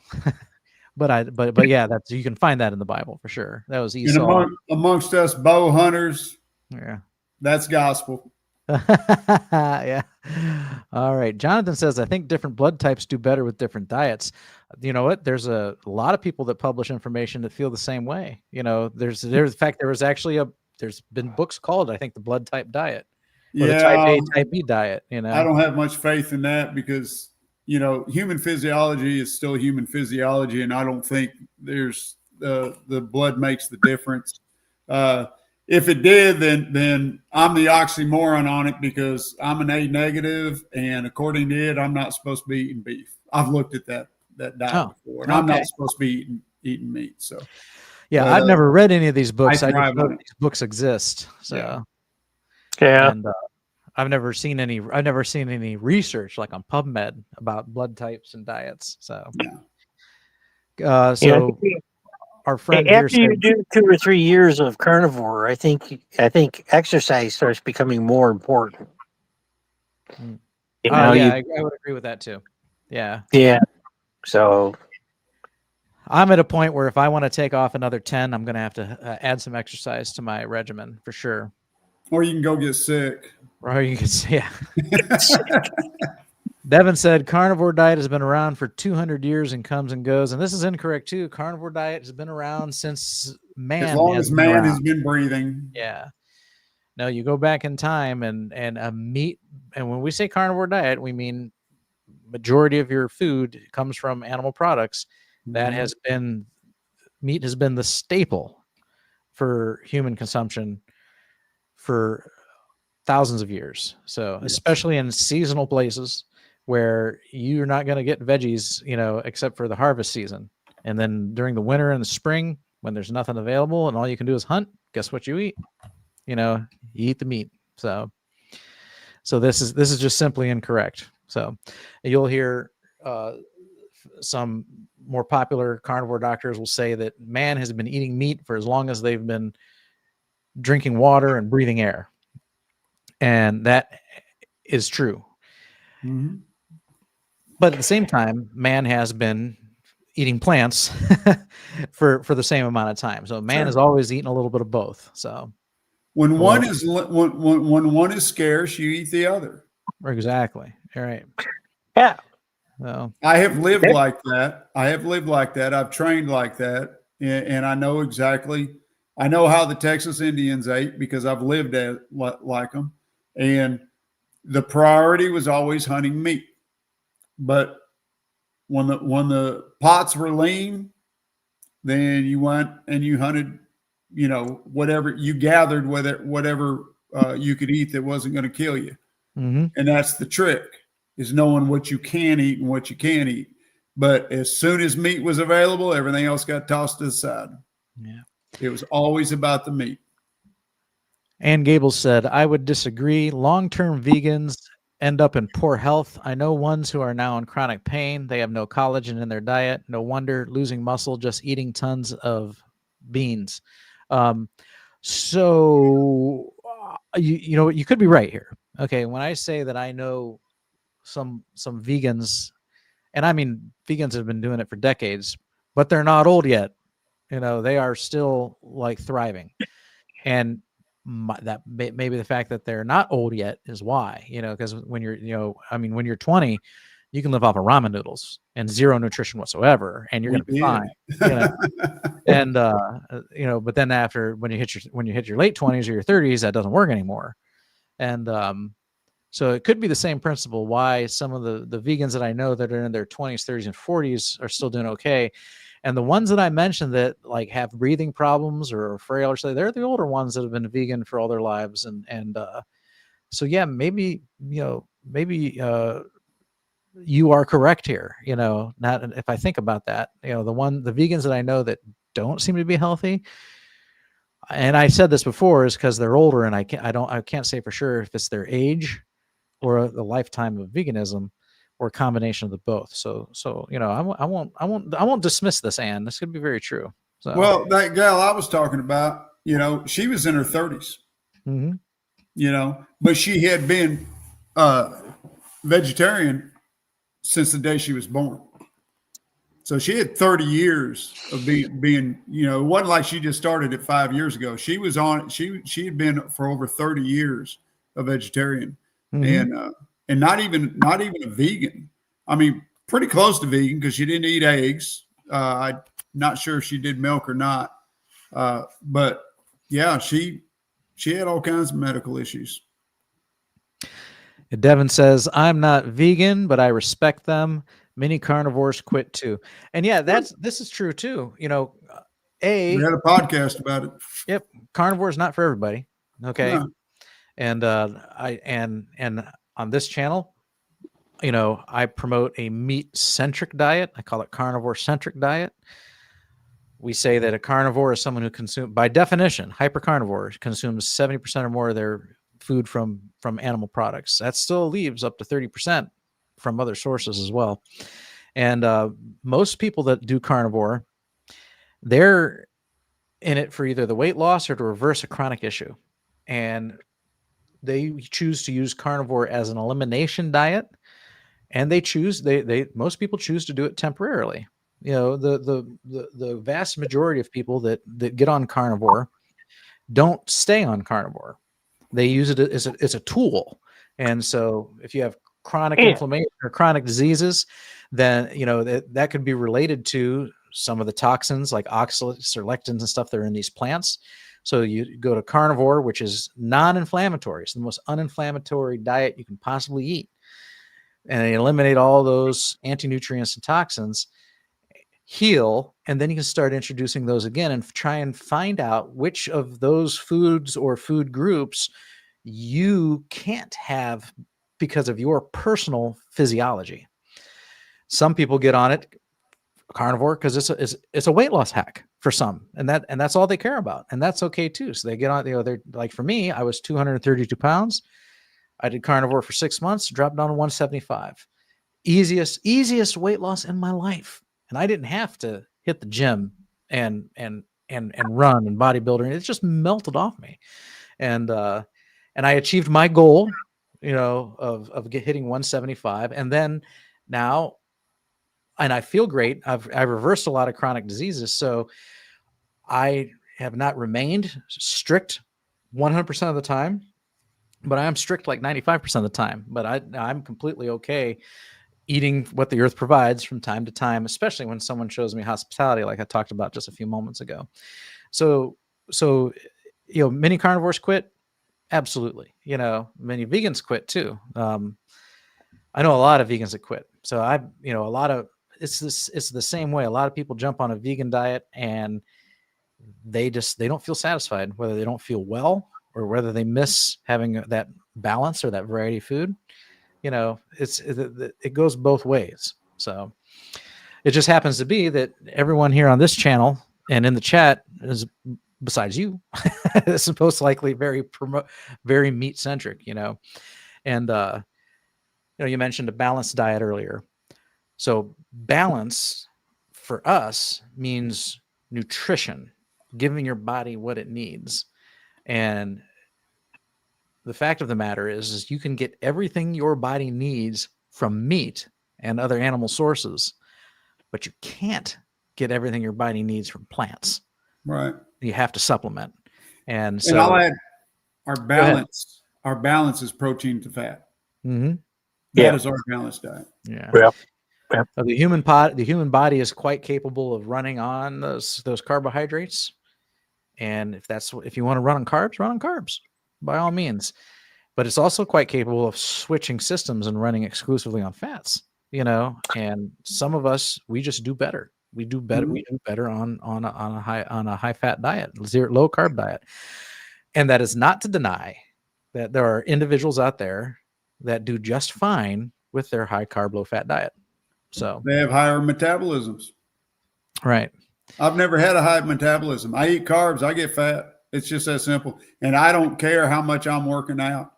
Mm-hmm. And I've been athletic in my day, and I was a gym rat for a long time, and I still have to, I have to stick mainly with fats and proteins, or I will gain weight.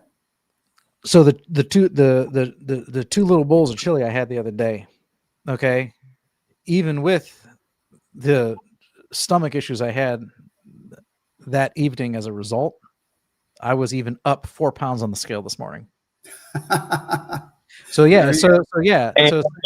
all that wasn't even the cake, that was just some beans, so. And they tore me up. So I'm the same way. Yeah, I come too close within the vicinity of carbs, and I just gain weight. we smell a cake cooking, and we put on 5 pounds. Yeah. Well, you have a carb tolerance, and you have to. This is my opinion, or I think it's pretty much fact. I know what my carb tolerance is. It's very, very, very small. Okay. Rarely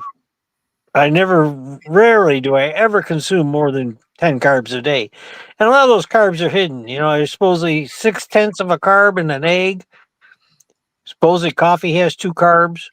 I call those like hidden carbs. Okay. Yeah. I don't intentionally eat. I do have, sometimes I have a couple olives. A small pack of olives will last me a whole week or 2 weeks. And, but it's very low carb, and I just can't, my body can't handle the carb load. It just ain't going to happen. And, you see doctors, you see some of the real people who are at the forefront of, they get these huge websites, and they're pushing sweet potatoes and right now. And I don't know, I can't do it, and I don't think I'll ever be able to do it, but that's a long time. And who knows? I may wake up 3 years from now, and I may say, hey, you know what? I can handle 50 carbs at a meal once in a while, and I'm okay, but I don't see that ever happening. And so it's just like when I go see my grandkids, I take all my food with me. I take ground beef, frozen patties, and my daughter's real wonderful. I just turn the stove on and throw a few patties in the frying pan, and I eat when I want, whether it's on their schedule or my schedule. And if we go out, I usually just, I'll get a burger with no roll, and just dine on a burger, and that'll be it. And well, gentlemen, I'm going to say goodnight. I can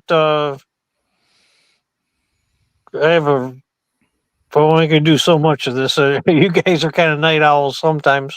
All right, Paul. Well, thanks for joining us. I do appreciate all the info and everything, and you guys have a wonderful week. See you next week. Thank you, Paul. Good night. Bye. You're welcome, both. All right. If you would like to jump in Paul's place. I'm going to paste the link. Whether you're watching on X, Facebook, or YouTube, you can go ahead and click that link and you can join us on screen with your device as well. I would be happy to have you. Thomas mentioned, look at Bella, Emma Mann. They were both vegan for many years before coming carnivore. So yeah. And both of them have had notable health improvements they've documented as well. Yeah. And yeah, they have some pretty cool journeys. And Devin says athletic performance on carnivore sucks. Well, see, here we go again. Have you not heard of Sean Baker or Anthony Chafee? Sean Baker, 59 years old, and he's breaking records every day. He's setting records. Yeah. You know, carnivore, pure carnivore, strict carnivore. And yeah, and he's setting records. So, you know, Chafee, professional rugby player, wild carnivore, right, and whooping up on everybody. We have people in our own chat rooms that are athletes that hit the gym, that work out, that have, once they've learned how to do carnivore properly, they're thriving on it in the gym. They're showing better stamina. Who's the fellow that run 7 marathons in a row? Was it? I think 7 marathons in a row. I know of who you're talking about, but I don't know him by name. He was fasting, wasn't he? Wasn't he fasting when he did that? Yeah. Okay. So that's a little bit. He was carnivore, but I think he was fasting, so that was a little bit different. But yeah. But yeah, there's plenty of. Oh, okay. Here lately, I've been hearing of football players and whatnot that have switched over to carnivore and are doing, and their performance is better. So to make a blanket statement like that, athletic performance on carnivore sucks, is irresponsible at best. Yeah. You know, you can't make blanket statements like that because everybody's different. If you got somebody with a high metabolism that processes carbs like crazy, they may not do well, you know, on carnivore when they're athletic performance or for their athletic performance. But others may do just fine on it. Yeah. And speaking of blanket statements, so here's one again, you know, says vegans are not healthy. Maybe some vegetarians are okay. The ones I know eat a lot of eggs. Vegans eat no meat. Cholesterol is so low. They think it's great. You need cholesterol. So yes, you do. You definitely need cholesterol. And, but this is a blanket statement that I absolutely can't agree with, you know? So, you know, it kind of, again, it depends where they're at, maybe in their vegan journey, if we want to call it that. So someone can become vegan. They can take supplements. They can get all their necessary amino acids by combining a variety of different plants together. And it's not like they'll be completely devoid of cholesterol. They might definitely be low on cholesterol. And they could thrive maybe for 3, 5, 7 years, you know, and before they start seeing any signs of any issues, you know. So, you know, like I said, the ones that are older that I know that have spent decades doing it, you know, those are the ones I know that aren't healthy. The ones that are middle-aged that have been doing it for decades, like, you know, they're still doing just fine. And because it is sustainable today, thanks to modern technology, you know. But take this, go back 150 years and make this same statement. And oh yeah, I absolutely 100% agree with you, because I don't think veganism is natural by any means. Yeah. If you existed back then without the benefit of modern technology, go walk a trail, go out into the woods, look for food, and try and get everything that the body requires. I just don't think it's going to happen. Here in Ohio at this time of year, there's the only thing to eat is deer, deer, squirrels, rabbits. I mean, harvest season's over. You know, you had cherries in June, you had apples in the first week of August. Most of them are rotted. The deer get them. You know, if you had no means of preserving anything, you know, you were out of luck, you know. So yeah, you go back a couple hundred years, you know, and yeah, veganism could not have been a thing ever. You know, it's not natural. You couldn't have survived. They use a lot these days. They're using India as an example of poor health with vegans, vegetarians, and they've been doing that. How long they've been, practicing their lifestyle? It's thousands of years, I'm sure. But you do see a lot of unhealthy people out there, but they're still functioning. Yeah. They're still getting along. They're not healthy. Yes, they have the highest rate of diabetes of any nation, from what I understand, and they tend to be a weaker people. But they are also, a lot of them, pretty doggone intelligent. I worked with some Indian engineers that, man, I was amazed at how smart they were. So, yeah, to make a blanket statement like that is a little over the top, I believe. Yeah. Now, in principle, I completely agree. Yeah, that's my whole food philosophy and what I promote on this channel is 100% agreement. Like, I believe a proper human diet is carnivore centric. Yes. And everybody will thrive on a meat-based diet. That doesn't mean meat exclusive, but I'm just not going to, I'm not going to sit here and deny the fact that there are people out there who, for one reason or another, practice veganism and they're doing okay, so there's I can show you a guy who's been vegan since he was 15 and he's 90. He's 90, and so that's longer than the average lifespan for most people here in the United States or even around the world. So yeah, a meat-centric diet is definitely numero uno. I like India as an example of how a vegetarian diet is most likely to lead towards poor health. And by contrast, we have, I think, Hong Kong, which consumes the most meat, and they have the longest lifespans and the best health. Yeah.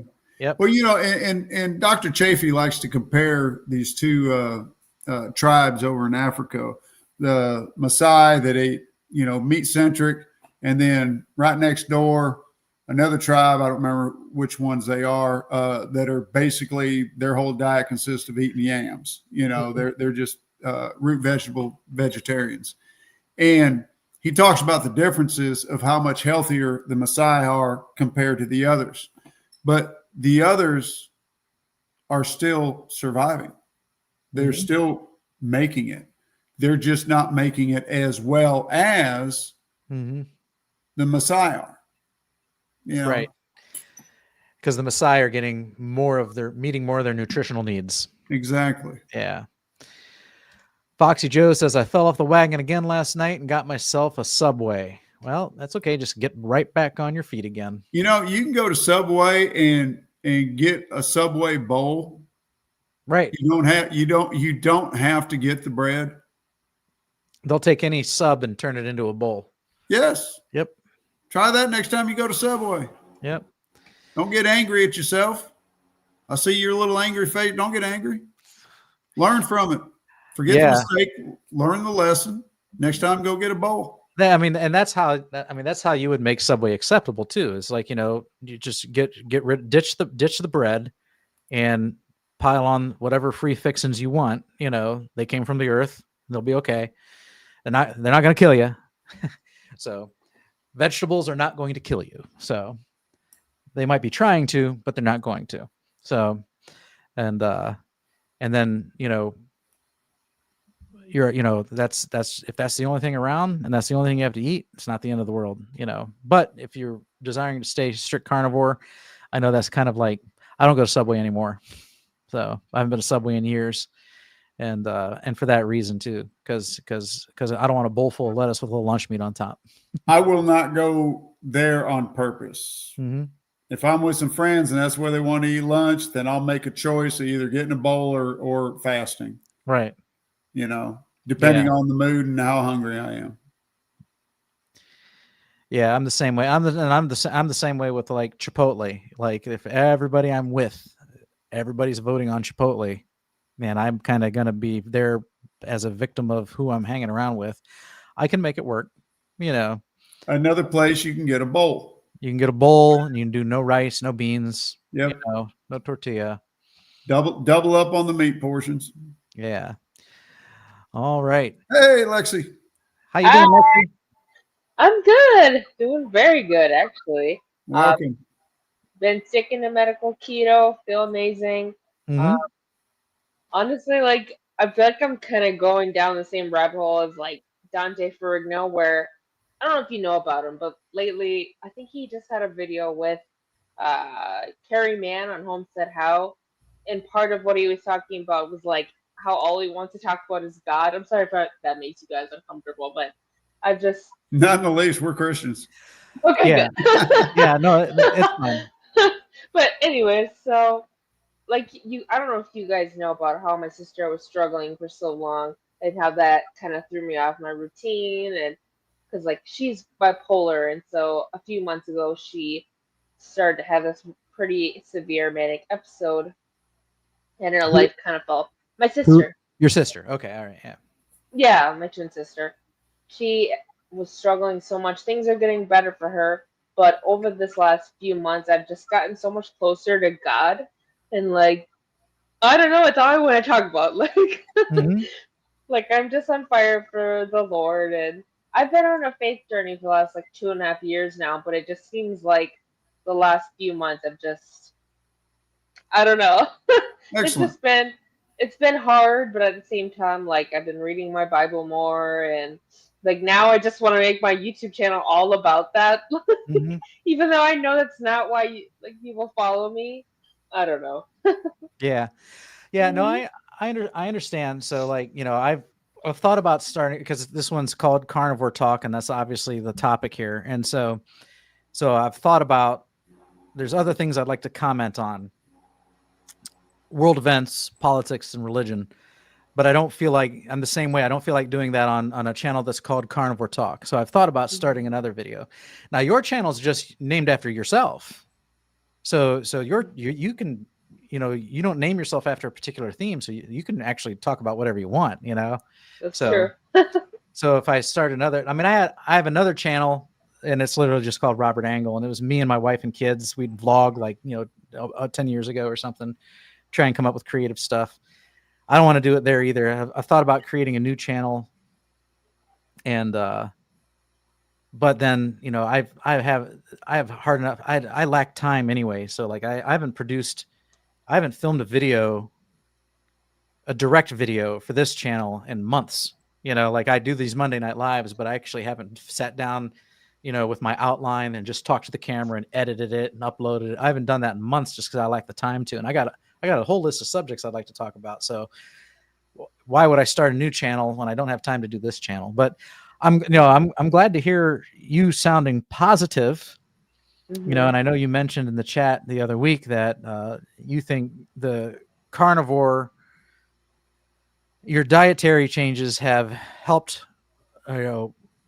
uncloud your thinking, paving the way for you to have this faith journey better than you could Yep. before. And I think that makes sense because a lot of people talk Yeah. about depression and brain fog, and when they clean up their diet, that depression and that brain fog lift. Well, the depression and the brain fog can also hinder you, from praying, reading the Bible, and those other things too, because not only because you're mentally preoccupied, but then you might not feel worthy because you're depressed Well, and you have brain well, fog, so for you me, get rid of that, and then you free yourself up to pursue those things a little more. So that makes perfect sense to me. So it was actually because, like, I had my first psychotic episode in 2017 and was diagnosed with schizoaffective disorder. And, like, during that psychotic episode, I had very severe spiritual delusions, which I don't know if do you know what a delusion is? uh a delusion, well, I mean, it kind of, you might have to give an It's, example. So I think of a it's, delusion, it could be anywhere from improper thinking to a hallucination. well, it's more like a very strongly held belief that's not based in reality that no Okay. one can tell you isn't true. And so one of my delusions over the course of several months started to become me thinking that I was Jesus and that I need to die for people's sins. And so that after that episode, I was terrified of ever being religious. I was like, I cannot go back to that. That is how bad it can get, or how bad it can get. And so I just swore off religion. I was like, I believe in a God, but I can't really go further than that when it came to my faith. And then, but then in 2023, when I stumbled across the ketogenic diet, medical keto, it's like once I tried it September 1st of 2023, and I got the results a few weeks later of no psychotic symptoms, like I had already been on my faith journey a little bit, but like I don't even know. Sorry, I'm losing my train of thought. But either way, I just over the last couple years, it's like my psychotic symptoms have gone away for the most part. I've had ups and downs, but like when I have these spiritual faith thoughts, I know I can trust them now because I know they're not a delusion. Like Mhm. like just even I don't know, like I can think about God, think about like I don't even know. Just have spiritual thoughts and know that I can trust them, if that makes sense. And that's Mhm. thanks to things like medical keto and carnivore. Like before my symptoms started going away, like for years since 2017 up until 20, actually since 2024, 2023. Yeah, it was like constant spiritual delusions. I couldn't trust my own thoughts. And now, like I can talk to Jesus and know that I'm not going crazy. Does that Mhm. make sense? I know I'm kind of going all over the place.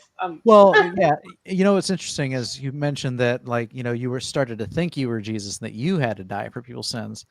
Mhm. I have two people I know. It's interesting. They have the same name too. Um, and they both have mental issues, and they have drug issues as well. Mhm. And every once in a while, like I follow them like on Snapchat and Facebook.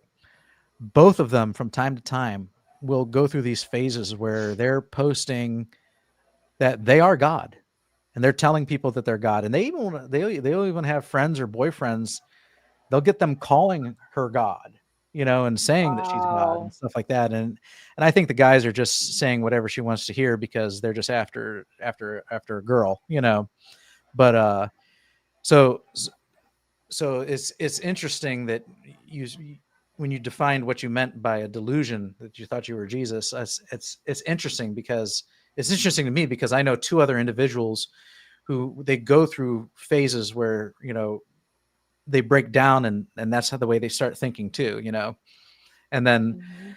both of them usually end up in either jail or in some kind of rehab place, for a while, Mhm. and then they stop posting for a while.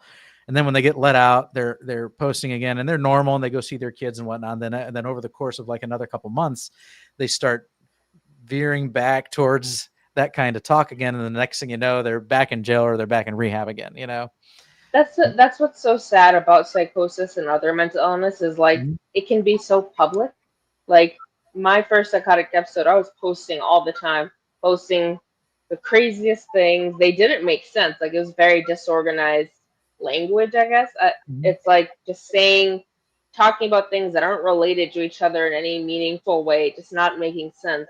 And yeah, it was very public, and I feel bad when other people have to go through that, I guess, because Mhm. it's like when you come down from it, you realize all the damage you did and how you kind of made yourself look foolish, Mhm. you know? So, Yeah, I yeah. do that without being psychotic. Oh, okay, so another thing that I've been able to trust now when it comes to my faith journey and being on medical keto and on carnivore for a little bit is like I said, talking to God, I guess. Like feeling like I can hear from God. It's not a hallucination. I don't know if you guys experience hearing from God like this. It's like you talk to him and it's like you get an answer and it feels like it's coming from you but not from you at the same time. Does that resonate with you guys or do I sound crazy? No, No, you don't sound crazy at all. that doesn't sound Okay. crazy. So like,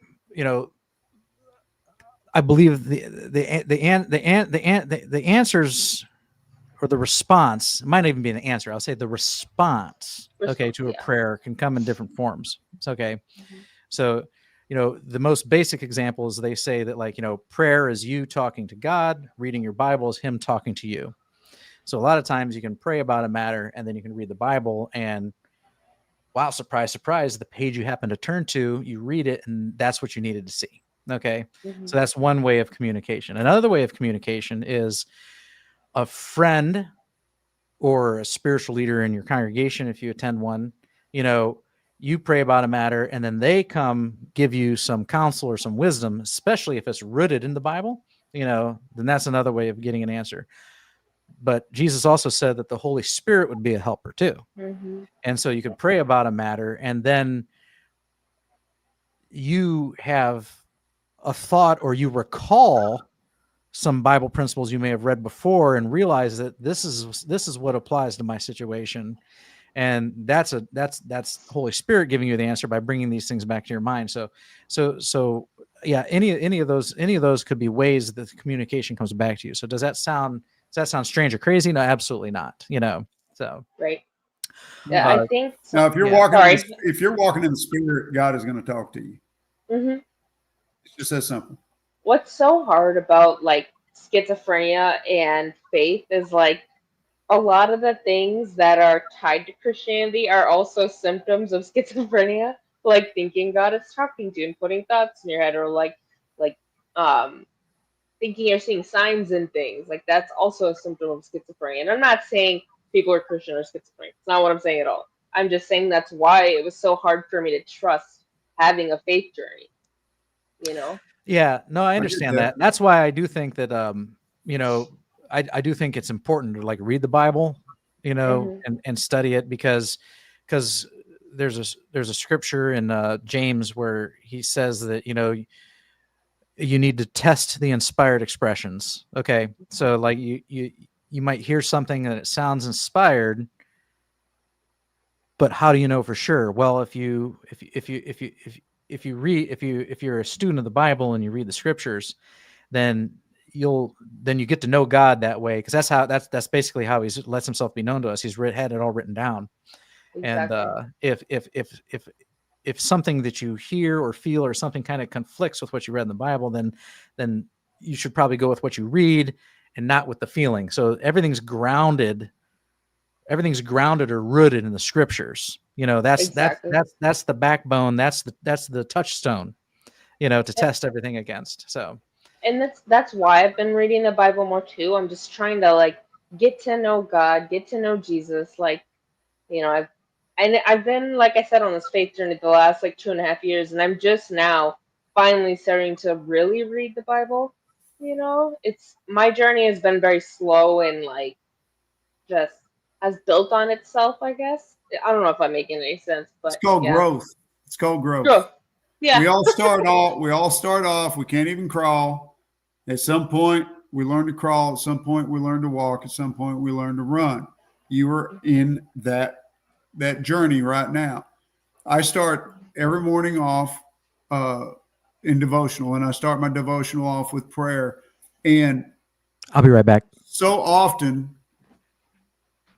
I'll have something that's burdening me, that's weighing on me. I'm having an issue in my life, whatever, uh, or it might be something like, I know I'm not quite doing what God wants me to do. I'm failing, like Paul. I fail all the time, and I'll be struggling with something, and then in my devotion, the answers come to me.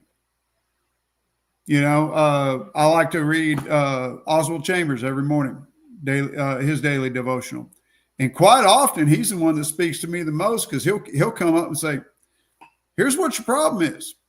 I'm like, wow, that's exactly what I was struggling with, and so this is how he talks to me a lot of times, and throughout the day, I'm constantly in prayer, and I'm constantly getting answers in my head. and it's not like it's a audible voice talking to me. It's No. more of a feeling. Yep. You know, it's more of a Like feeling. wisdom. Yeah, yeah. And then there's times when something has struck me so hard that I don't care what I'm doing. I've got to stop what I'm doing. I've got to get down on my knees, and just thank God and repent, for things I've thought, things I've done, if nothing else, to just thank Jesus for what he did on my behalf. And I'm so sorry that he had to go through that because of me. Yep. I remember I think it was this year on Easter, like I fully felt the weight of what Jesus did. If that I don't like it it was like Easter I night, and understand. I was on TikTok, and like I was watching all these videos of people like describing what he actually went through, and it just like I was crying. I was like, oh my Yes. gosh, like he did Yes. that for me.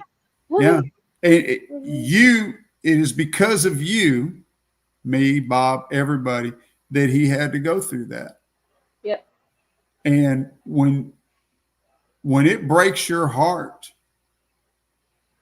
that he had to go through that because of our sins, then that's a pretty good sign that you're on the right track. Going Thanks. through, I hope so. you have a repentant heart. I do. You cannot be saved without repenting. Mhm. You have a repentant heart, and that's a pretty good sign. I want to answer this question really quick. Jemet, I do take medications. I haven't changed them or anything yet. I'm kind of scared to. Um, Earlier this year, I think it was in like January, I was doing very well on medical keto. Me and my psychiatrist decreased one of my antipsychotics just by a little bit. I was doing fine, but then, I slipped on the diet, fell off track in March, and symptoms came back, had to go back up on the med, and now I'm too scared to change it. Like, yeah. So, but they do help. Yeah, they help me. Not as much as medical keto though, or what carnivore was doing. All right. Very good. All right. So I had to use the restroom. So thanks for excusing my absence. Not that you had a choice. All right. Very good. All right. So then so you've been doing good with your spiritual journey. How you been doing with your diet journey? So it sounds like you mentioned sounds like you're doing pretty good with you call it medical keto. Is that what you call it? Yep. Okay. Hmm. Yeah. Yeah, I have been doing very well the last like 3.5 weeks. Like a few weeks ago, I had some pretty bad psychosis. Like I think I would come on here and other people's lives saying like, how do I stick to my diet? Like I'm really struggling. My mental health isn't the best. And then about a month ago, I managed to stick to medical keto, but I started eating the keto products like low carb tortillas and the bars and stuff. And I had them in my house, was eating them all the time. Within a few days of that, I was in serious psychosis, like worse than it had been in months. And so now, since then, about 3.5 weeks ago, I haven't touched that stuff. The most processed thing I've been having is like erythritol and diet soda. Hmm. Um, but yeah, eating whole foods, and that scared me. That psychosis scared me, and now I'm like, I'm not going back. Like Yeah. I'm still sticking a to diet. this. I'm still a diet soda drinker, by the way. So yeah. Yeah. I got a Nothing but little, water in mine. yeah. So I got a diet Mountain Dew here. I bought some of those kind of looks like the bottle, same shape bottle that you just held up, but they're called ice, Ice. and Hmm. they're flavored waters with they do have some artificial sweetener in it, but no caffeine. I think I'd like to try and one of the things I would like to try and do is just kind of cut back on the caffeine, just because I might help with my blood pressure too. So Oh yeah. yeah, but no, I never did give up diet soda. I tried for a while. I was doing what Dr. Berry recommended and diluting diluting my Diet Coke with San Pellegrino, and I don't know. I was a Diet Coke addict. I did give it up though because of my kidneys. My phosphorus levels got too high. So, and Diet Coke is basically phosphoric acid in a can. So I gave it up. But all I did was I started drinking Diet Mountain Dew, and so now I just drink Diet Mountain Dew all the time. So Face it, Bob, you're just weak. I'm weak. I am. I love my fizzy beverages, and I do love my sweet beverages too. So, but not sugar. I ditched sugary drinks back in like 7th grade, but I've been drinking all this, artificially sweetened beverages. I put a little stevia in my tea. I have tea every morning. I put a little stevia in my tea.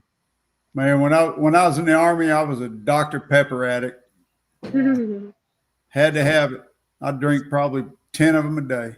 What's up, Willow? How you doing? Come say hi. Hi, puppy. Hey, come say hi, Willow. Willow. Come up here. Hi. How you doing? Trying to get my camera to look right. There we go. Oh, okay. Go tell your mom to let you out. I'm busy. I am. So.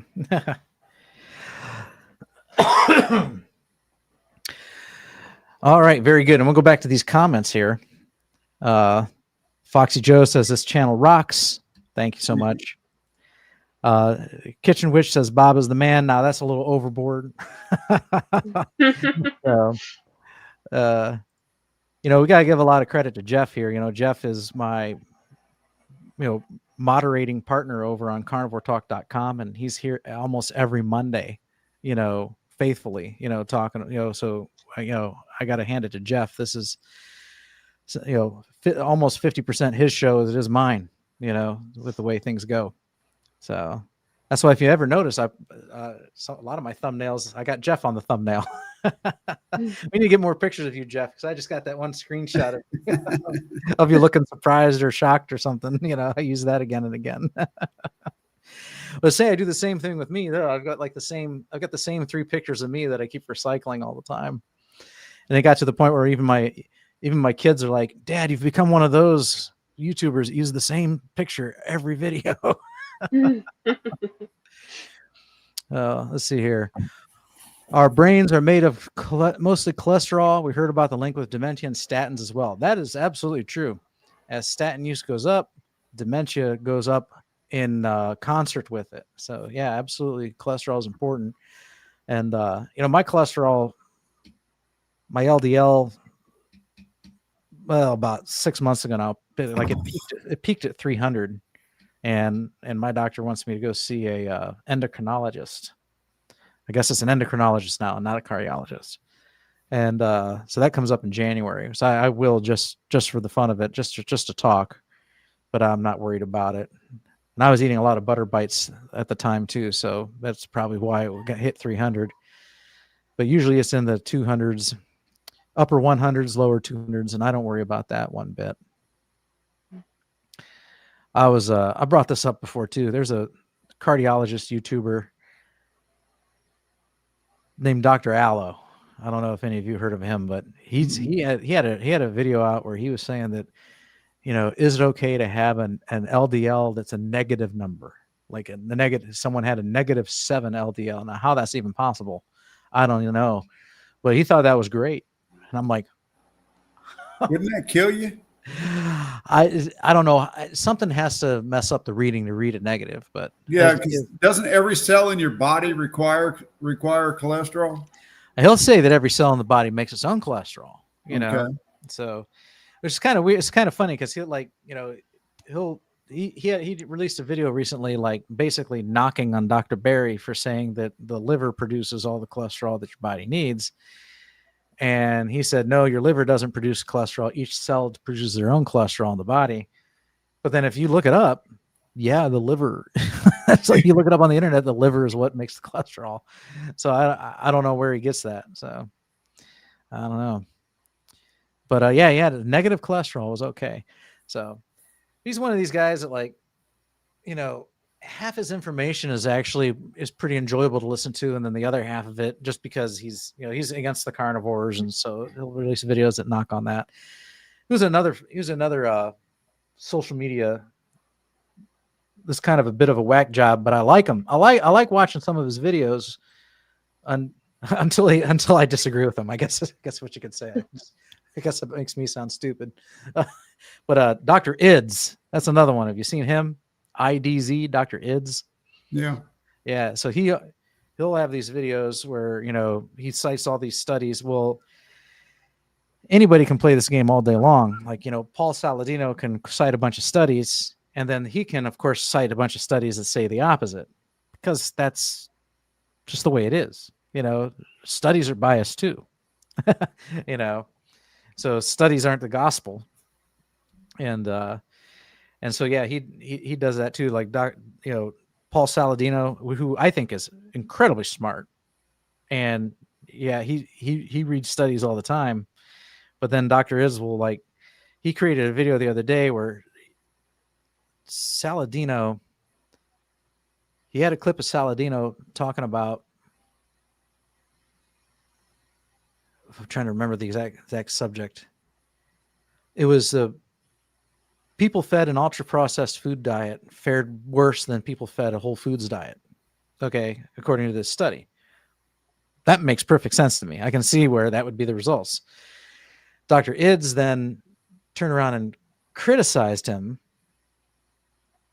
because in the past, Paul Saladino has said, vegetables are BS, but then in this other study, he's citing that, these people that ate the whole foods diet included vegetables. So he considers, he's misrepresenting the study. Well, he's not. It's actually Dr. Ids is misrepresenting Saladino, saying that he's misrepresenting a study that he's not. He's taking two different videos of Paul's that were given in two different contexts and trying to blend them together and make it look like he's contradicting himself. So it's very obnoxious.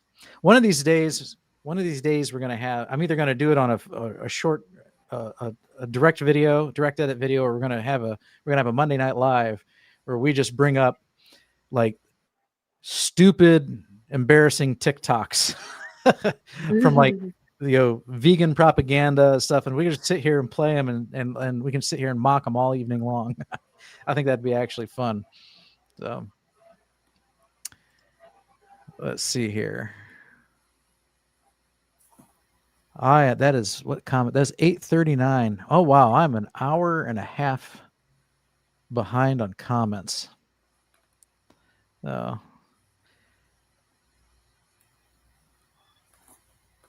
That's the furthest I've been behind. Yeah, but there's a lot of chit chat in there. You can find a few pertinent comments.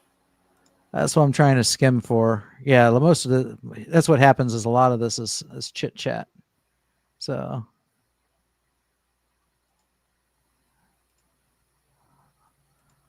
all right.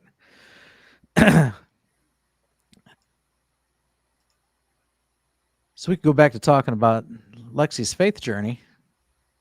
What's your journey? What would you say your journey consists of? Do you have a routine? What do you mean? Do you have a routine? Hold on 1 second. I gotta mute myself really quick. Okay.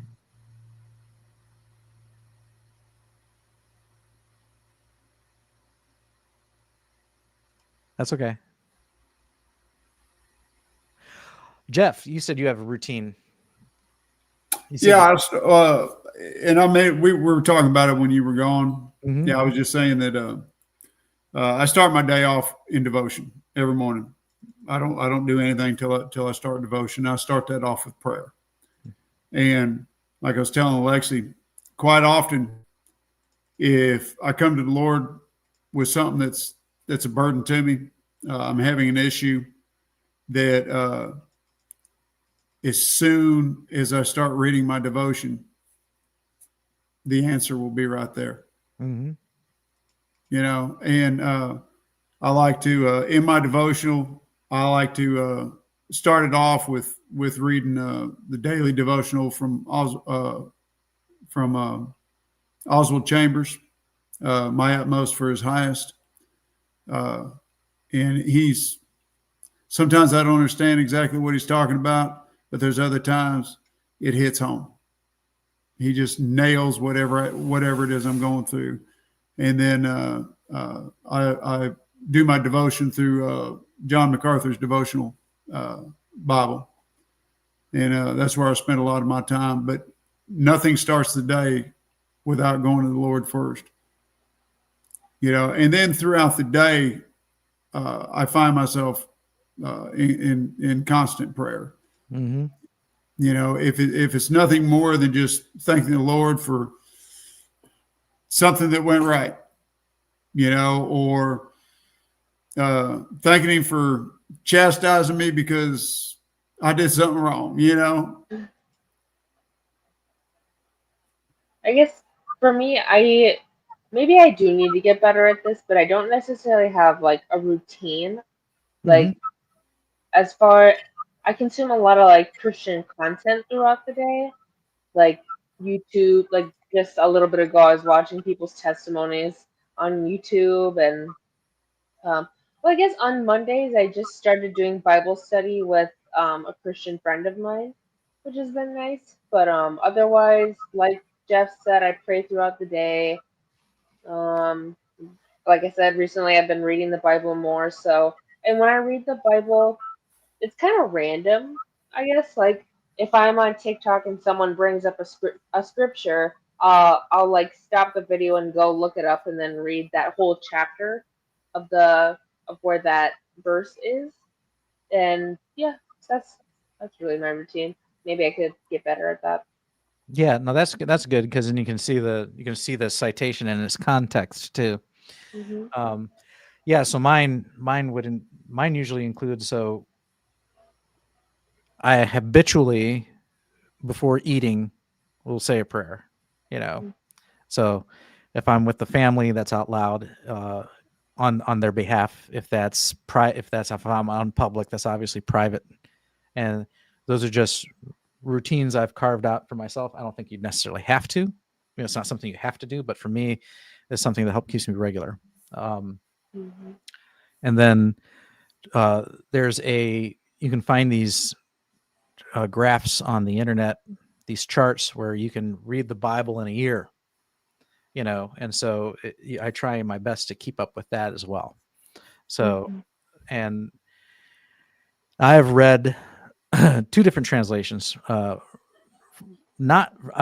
say from cover to cover, but it wasn't from cover to cover, because there's certain portions where you'll get very bored. You get into the law in Leviticus and Deuteronomy, and it's a big snooze fest. It's it's a lot of laws that just don't apply today anymore, and so I got to skip around. And one of the ways it gets me motivated is you can either use these charts and you follow the program spelled out in these charts. But what's worked for me when I read it twice on my own was I actually went through and I looked in the table of contents and I looked for the shortest books that there were. And I would read that book and then go back to the table of contents and put a little dot next to it, marking it as complete. And I'd go through and read I blew out all the little books in a very short time. But now I had a table of contents that had dots by at least half the book. So it looked like when you looked at the table of contents, like, oh wow, I made all this progress. And seeing that motivated me to read the longer books so I could put a little dot next to them and check them off as well. So I love that. that's one of the things that I did was you read, like something like I think Jude or Philemon. I don't even think it has another chapter. It's just that one chapter, easy to knock out, Hmm. and so that's so you got daily reading, and obviously you got daily prayer. So, and I don't always start my day that way though. I often end my day that way, but sometimes I start my day. I wake up and I make my tea and I'm thinking about work. Got to wake up the boy who works for me now, and I got to make phone calls and check emails, and right away as soon as I wake up, my mind's in business mode. But then when it comes time to eat my first meal, that's when I slow down, and start performing some of my routine. So Mm. I guess I want to introduce you. another. I'm sorry. Go ahead, Lexi. Oh, sorry. Another part of my routine is so I work Friday through Sunday mornings until like 5 p.m. And while I'm getting ready for work in the morning, I'll listen to praise and worship music. And then on my way to work, I'll listen to praise and worship music. And so I guess that's part of my routine too. And like on the days that I don't have work, like I'd love also waking up really early and just doing that. It just makes me cry and it starts my day off really well. Now that's a perfect segue into what I was just going to say. Music. So Mhm. something I've discovered recently, and I'm thoroughly enjoying it. I don't know that anybody else will, but there is a channel on YouTube called Holy Groove, Mm. and what they do is, well, start off with you're going to have to like the blues, which I like the blues. And what they do is they sing the Bible in a blues format. Cool. So to sit there and listen to Psalms, which Psalms is what? Psalms, the songs of David. Mm-hmm. To listen to them actually put to music, to listen to the words of the Psalms actually put to music, especially in the blues. And trust me, you've got to try it. It fits. It truly fits. I What's it am called having again? Holy Groove. Holy Find their channel, subscribe to it, and but they do other chapters of the Bible in song. Now they won't be exactly 100% word for word, simply because they're going to blues it up a little bit, so they're going to have to change a little bit here and there, but the message is still the same. And because I have a lot of problems with modern Christian, not a lot. I have some problems with some modern Christian music because it's too much about the individual and not enough about God or about Christ. Mm. And so when I came across this, I was really excited because I'm hearing a music that I can enjoy, but I'm hearing the words of the Lord and not something that somebody else made up, that somebody else, created. And I just really like that. It's been something I like listening to every day now. So, but anyway, Mm. check them out and see what you think, because you're actually hearing the Bible. Sometimes they'll have to break it up a little bit, with some what do you call it? I'm not a musician, a core.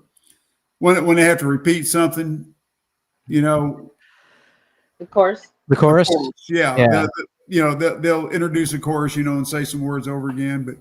But still, I have opened up the Bible and I've read along with what they're singing just to see how accurate they are. They do a pretty good job. They're not 100%, but they do a pretty good job. Check it out, Holy Groove. I think I'm actually gonna go to sleep to that, which by the way, I do need to go to bed. I just took my sleep meds. But I will go to sleep to that. Thank All you. right, let us know how you like that. I will. Have a good night, guys. All right. Good night, Lexi. Thanks for stopping in. All right. I've been highlighting some been going through skimming these, highlighting some. I'm gonna go back and I think I'm almost to the bottom of the list here. Let's see here.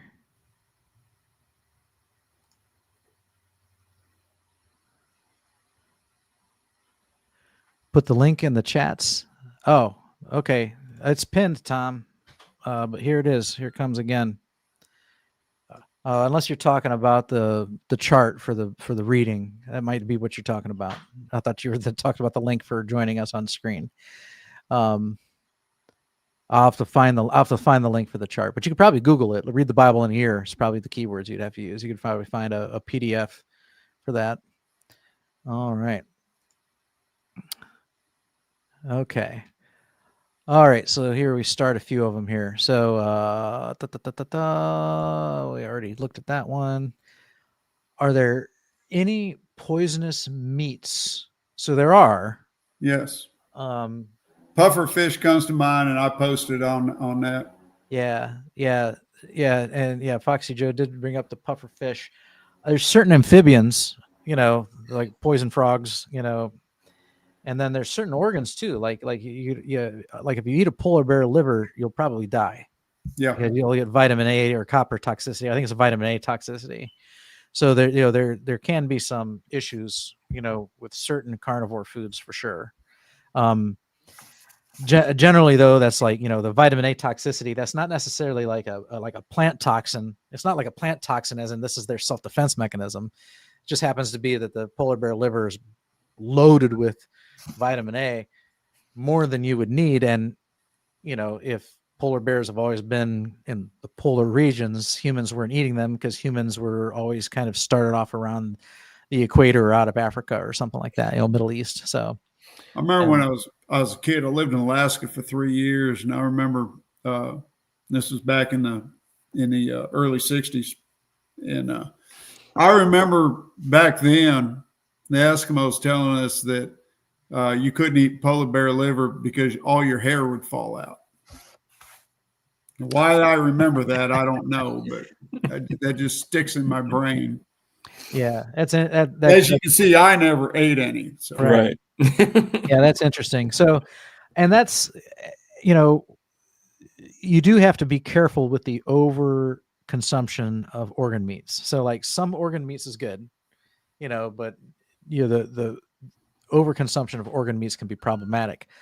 A lot of people theorize that that's why Paul Saladino ended up abandoning a strict carnivore diet in favor of an animal-based carnivore diet, is because he's a huge advocate for organ meats, kidney, liver, spleen, heart, and he eats a lot of it. And so the theory is that he had a lot of copper and vitamin A toxicities that messed with his body, and that's why he would struggle so much. How much of that is true? I don't know. I eat organ meats the way the Indians ate organ meats, the way the early man ate organ meats. When I kill an animal, I eat the organs. Right. It's that simple. Right. And you think about like, the liver, the size of the liver in comparison to all the meat you're going to get from the animal, the ratio would show you that, the amount of organ meat you're going to eat compared to regular muscle meat is going to be a fraction, Right. So yeah, eat sparingly. So, but yeah, and I know the polar bear one, that's like too much. Like you can't have hardly, I'm sure you could have a small portion, probably and then very, very small portion. Yeah. All right. How you doing, Tom? I'm doing okay. I fear I pop on because the link I meant was Jeff's talking about the soul, I'm sorry, I forget the name of it. Holy Groove. The Holy Groove. Music channel, yeah. Yeah, that's what I meant by the link. Okay. For people to see. I just went into it. I didn't subscribe yet, but that's easy to fix. There you go. Now I subscribed. You found it. It's probably just as easy as typing Holy Groove in the search bar. Yeah. Yeah. Holy Groove. And there it is. Like I say, if you don't like the blues, you probably won't enjoy it. But I'm a fan of most music, not all. Mm-hmm. All right. Yeah. I posted that in there, the Holy Groove official channel, for those who want to go check it out. All righty. Jamette says, I like seltzer. My favorite is LaCroix. I like certain flavors for sure. But then there's other flavors like the ones you get in bulk at Sam's are just kind of like lemon, lime, and they have a name for grapefruit. I can't remember. It's a fancy name. And those kind of get redundant, but I like some of the more flavorful ones, more creative ones. Yeah, somebody actually got me this, sent it to my house. Yeah, so. some bubblies are okay. Yeah. I mean, I don't usually drink them, but I don't look a gift horse in the mouth either. So right, So and she got she got me about 6 boxes of them. So yeah. She also says They're that good. Bob They are and Jeff, good. this channel is so calming. And I just got 5 comments start here. Here's a good thought here. If the liver makes something like cholesterol, you need it. So yeah. No argument. And here's a question. What is the difference between fat and saturated fat? As my doctor says, saturated fat is worse. So there's different types of fats. You've got like trans fat, which is definitely bad and it's pretty much illegal now. You've got polyunsaturated fat, monounsaturated fat, and then saturated fat. And it has to do with how the atoms are, how the chains are bonded, right? Isn't it the saturated fat has 2 bonded chains or something like that? I'm not sure. Don't give me the line. I don't remember. Yeah. Saturated. It's really scientific to me. Yeah. Saturated fat. All I learned was that there was one fat that my body needs, and that's what I eat. Yeah, saturated fats have no double bonds between the carbon atoms, meaning that they are saturated with hydrogen atoms. Okay. This structure makes them solid at room temperature, whereas unsaturated fats have 1 or more double bonds in their chemical structure, which means they are not fully saturated with hydrogen, and these are typically liquid at room temperature. So monounsaturated is found in olive oil, avocado, nuts. Polyunsaturated is found in fatty fish, flaxseeds, walnuts. So, yeah. So yeah, and then high saturated fat has been associated with increased LDL, which of course we don't care about. We don't care about. We don't think it's the villain that Ansel Keys thought it was. So that's the difference. It's just they're all fats. It's just their molecular structure. And by the way, your doctor's wrong. Jeanette says, wow, read the Bible in a year. I'm still interpreting most of it, especially Revelations, hard to interpret. Yeah. You'll probably just read Revelations. There are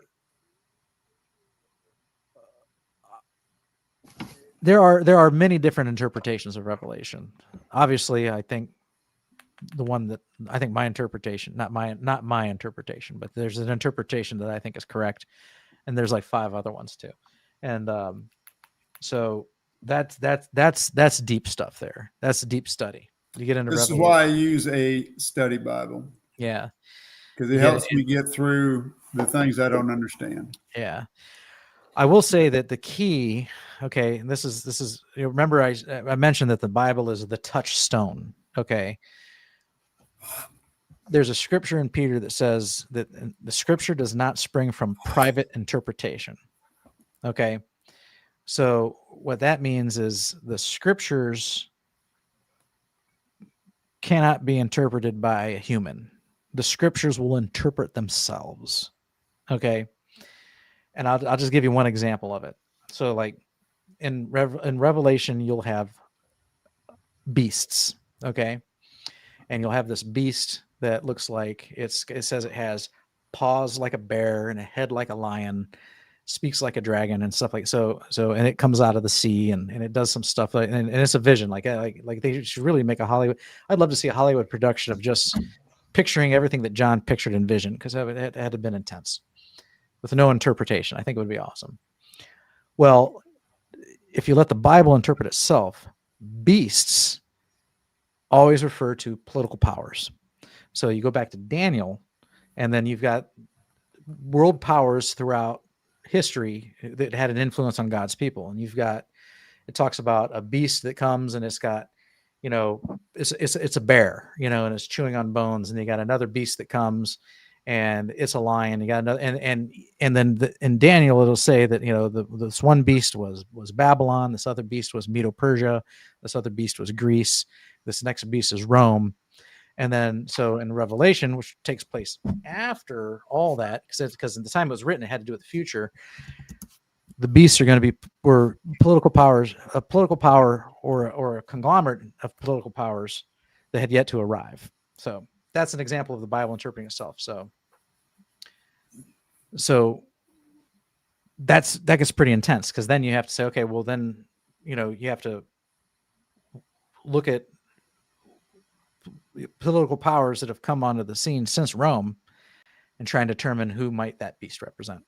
So common thinking is that, oh, the beast is the Antichrist or something like that. And that's a bunch of hogwash. There is no single Antichrist. The Bible says there's lots of Antichrists, Antichrist or any false prophet that speaks a deep. We see them every day. An Antichrist is anti-Christian. Right. Yeah. So there, so one interpretation is that there's going to be this one Antichrist that comes to power and like rules over the earth or something. No, it's hocus pocus. That's a bad interpretation, because there's nothing, you can't use the Bible to come up with that thing.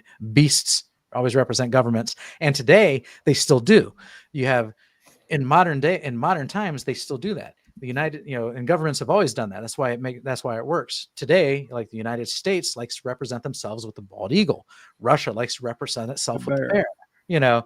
So even China with the dragon. Yeah, governments today like to represent themselves with beasts. So then in the past, beasts were used to represent kingdoms in prophecy, and so when you have future beasts in prophecy, those have to do with human governments of some kind or other. And then the interpretation is trying to figure out which one. So, and that's all the further I'm going to go with that. So, because traditionally, you can ask Jeff, I actually don't like to talk about religion on this channel. But he also knows I love to talk about religion. So, and I was thinking about this the whole time we were discussing this with Lexi. I'm thinking, we used to have. Yeah, we're kind of getting off track here, but it's so important. Yeah. We used to have these, before we did this on Monday Night Live, we used to do Monday night private Zoom calls, and sometimes we would have a guest that would be super religious and would automatically, as soon as they popped in the room, would start steering the conversation towards religion. And we're like, that's not the topic. And they were doing this week after week. And I actually got a little saucy once, and then we never saw them again. I feel kind of bad, but I was just like, I kept trying to say, with this, we're not here. We're here to talk about this.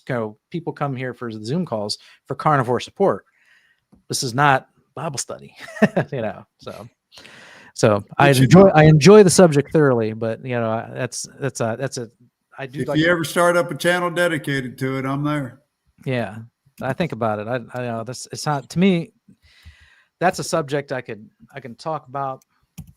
I can never run out of things to talk about, honestly. So, and because that's a huge part of my life. Okay, I can translate Greek. That's how much of a huge part of my life it is. So I would love to make videos on. So you're right up there with Wes Huff, huh? Greek grammar, how to translate the certain key verses, things like that. I think that would be great. But again, my issue is time. So having the time to do everything I want. And then Keto Simple's here, listening in the background, setting up for their live tomorrow. And what time is your live tomorrow? We'll get yourself a link. We go to YouTube and get a link over to your channel. That's Dustin with Keto Simple. You're a morning guy, aren't you? Keto Simple. There it is. Oh, that's at Keto Simple. That's easy enough. So I'm going to paste a link to his channel right here. 10 a.m. That's at the end of my starred comments. So I go back to my other screen here. There you go. All right. All right. Let's see here. Was there okay. This I don't know. I don't know how far. Yes. Oh, wait. Let me go back even further here. Paul Saladino has said many times he started eating fruit and honey as he could not get his electrolytes under control. Right. Yeah, I saw but Nutrition with Judy, she had like an hour-long video where she thinks that a lot of that had to do with his high consumption of organ meats. But yeah, I know that he said that, which is kind of interesting because I don't have any trouble with mine. And I have kidney disease, and I just salt my food, eat as normal, and I don't have issues very rarely. The only time I get electrolyte issues or cramps is if I drink alcohol, and so I don't do that. I try and avoid that as much as possible. We must remember that he is in top shape, surfs for hours a day, so I imagine it's not really an issue for him at all. No, of course, carbohydrates don't have to be an issue for anybody. So, he eats. Another one of them high metabolism fellers. Yeah, he's burning that energy. He's eating that fruit and honey, and he's burning it right up, which is just fine. So, and he's getting adequate nutrition with the meat and the organ meat he eats. So, there's nothing wrong with what Paul's doing whatsoever. Might not work for me. There's no way I could eat the carbohydrates he does, but I will not find fault with his diet. I will advocate his diet. I think someone who goes from the standard American diet, who's on the standard American diet, wanting to improve their health, I think the diet of Paul Saladino is worthy of imitation. I really do. So, and just like the diet of Ken Berry is worthy of imitation, the diet of Anthony Chafee is worthy of imitation.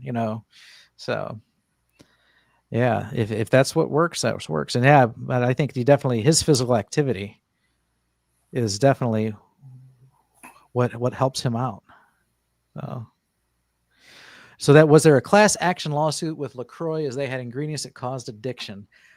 I don't know. I'm not sure it was LaCroix. What's the real popular one? Sparkling water out there. Isn't it the flavored ones? There's like Waterloo and Bubbly. There's another one that like Kerry Man. A lot of people drink it. You're talking about Topo Chico?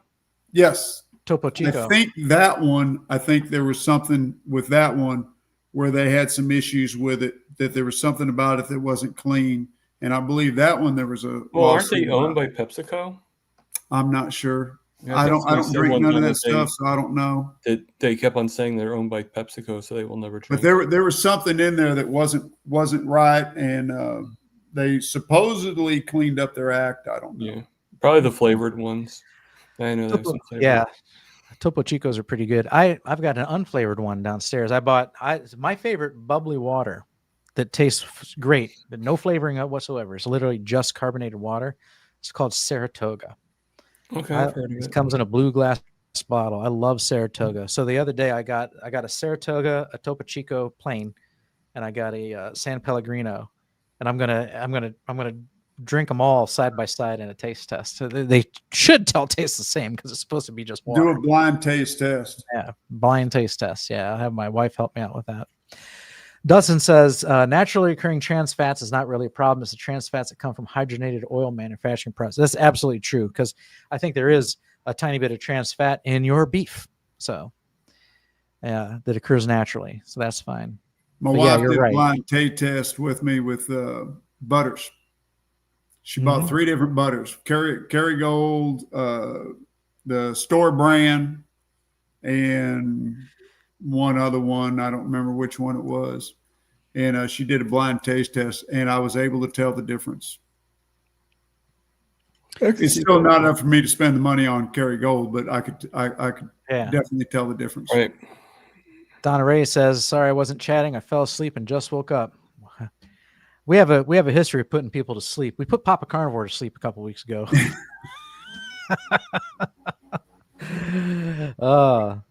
So that's okay. Hope you got in a good nap. Let's see here. Oh, you slipped in a nap too, huh, Tom? Yeah. Getting old. Yeah. Shamat, you're welcome. We enjoy the questions. There are no dumb questions, by the way. I'm napping now. What, are you kidding me? So yeah, always feel free to ask whatever you want. I'll eventually dig them out, even when we're behind. I'll eventually dig them out and answer them. So that's probably the only thing that, when you have, between 3 and 10 guests on the screen and we're all, having a good time, it's kind of hard to keep up with the comments in a timely manner. Yeah. So, if you have some questions, we just ask that you're patient. Here's a question for Tom. How you doing tonight? I'm doing good. All right. Bob, Jeff, and Russ would be interesting on faith. Is that Russ, Buckeye, homesick Buckeye? Russ? It's the only Russ that I know. It's the only Russ I can think of, yeah. Yeah, probably Russ. Probably homesick Buckeye. Oh yeah, no, he does the He does the Reverend. he Yeah. does the Reverend IB low carbon. Yep. Yeah, that's a hoot. um, And he only does it certain times, so it's like it makes it even that more special. I drink seltzer, mostly get polar. Favorite flavor is cranberry clementine. That sounds good, actually. That is, I've had it. It's good. It's good. Don't want to turn away those who do not wish to talk about religion, those that just want to get healthy. Yeah, so and that's exactly what I'm talking about. This is a carnivore channel, by and large, and I'm a religious person, but I usually keep that private. So I usually don't like, when I do want to, when I want to talk about it, I always think about, I want to start another channel for it altogether, because I don't want, it sound, if you're religious, it sounds bad, but there's a time and a place for it. And this channel is dedicated towards, health and nutrition, and mental health and spiritual health, are certainly factors that contribute to one's happiness, but that's a side element, as far as the topic of this channel is concerned. And we've had, even over on carnivoretalk.com, like, I remember when like Charlie Kirk got shot, I thought it was awful. I made a post about how awful I thought it was. And then someone was like, don't bring politics in here. People feel strongly about that, just like they do religion. And I get it, I wasn't trying to bring, it had nothing to do with politics, it had to do with murder. So that was the topic. It wasn't, politics. And so I my whole idea is not to offend anybody. And then that's the problem, because if I had a channel where I talked about politics or religion, I'm guaranteed to offend somebody. Right. So, well, what's that saying that religion and politics makes strange bedfellows? So yeah, so I will say that, like, my religious beliefs and some of my, and I don't have political opinions, but my opinions on different social issues, there's people that are going to completely disagree with it. So, and I don't want to really bring any of that. I don't want to, in general, bring any of that here. So when religion does come up, I try and speak in agreement and a bit vague, common. I try and stick to common ground, and let it like that. Just that way everybody's respected. So Jamet asks, any bucket lists panel? Any bucket lists on the panel? Oh my. I don't know if there's things that I haven't done that I would want to do. You're talking like, parachuting, bungee jumping, wrestling a tiger. You got anything on your bucket list? Something you want to do before you leave this earth? Or crawl underground? I mean, I really don't have bucket lists, because ever since I started getting better and started improving, I was never really that worried. I know I'm going to die, but I don't really plan on doing it anytime soon. But I guess, I don't know. So I have some. I guess I wouldn't mind skydiving, since I have a fear of heights. I guess that would be kind of ultimate. Oh, I have a fear of heights, and so you bet I would mind skydiving. That'd be like kind of conquering your fear right before, I don't think it'd be conquering it. I think it'd be screaming all the way down. I didn't say how I'd conquer it. I just said I'd conquer it. I had little bucket list things. I like goal. I'd consider them goals and not bucket lists, I guess. Yeah. So like, I do want to attend a Hack Your Health convention. I probably won't go in November. I'm too busy right now. Too busy. Yeah, I plan on going next year too. Yeah, too busy. Not enough funds. Because that's in another 2 weekends away from now. I'd like to go, but it ain't gonna work. I would like to go out west. So all my vacations have been up and down the East Coast, different beaches on this side of the country. I'd like to try the California and the Hawaii thing.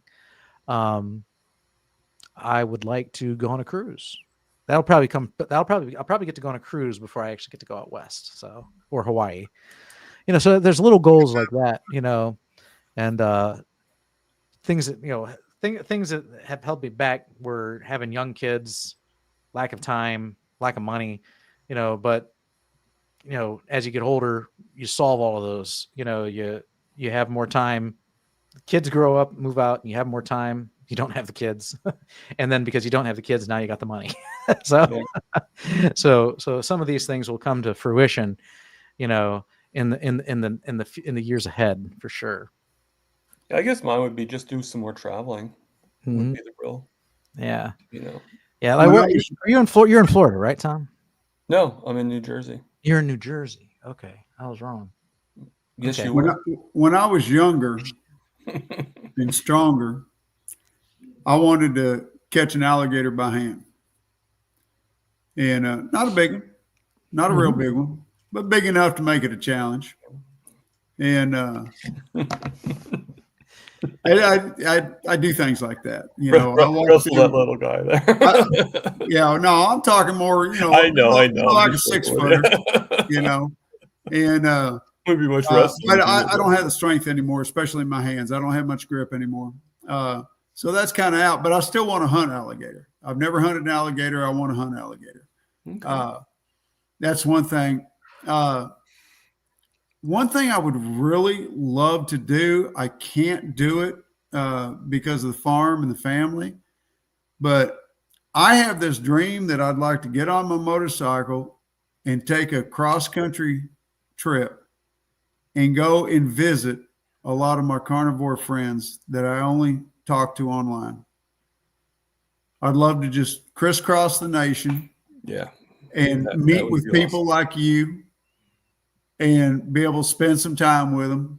And I get that from, I've actually had a fellow carnivore that I know from Kiltz's tribe came and visited me. He was in the area and he looked me up and we spent the day together, and he got to tour my farm and everything. And that just inspired me that I would love to do that. Yeah, that'd be cool. But I'd like to do it on my motorcycle and just go and meet these people, talk to these people that I've come to know and love, online. And that would be a great bucket list, but I just don't see it happening, with the farm and family. I can't get away with it because it would take months to do. It would probably take a year at least. Yeah, at least. So, I mean, that's something. Especially if you count the other countries, never mind our country. Yeah. So that would be something that would just really be an amazing bucket list for me to have. And then other than that, my main goal is do whatever I can on a daily basis to praise and honor my Lord and Savior. That's, honor and glorify him.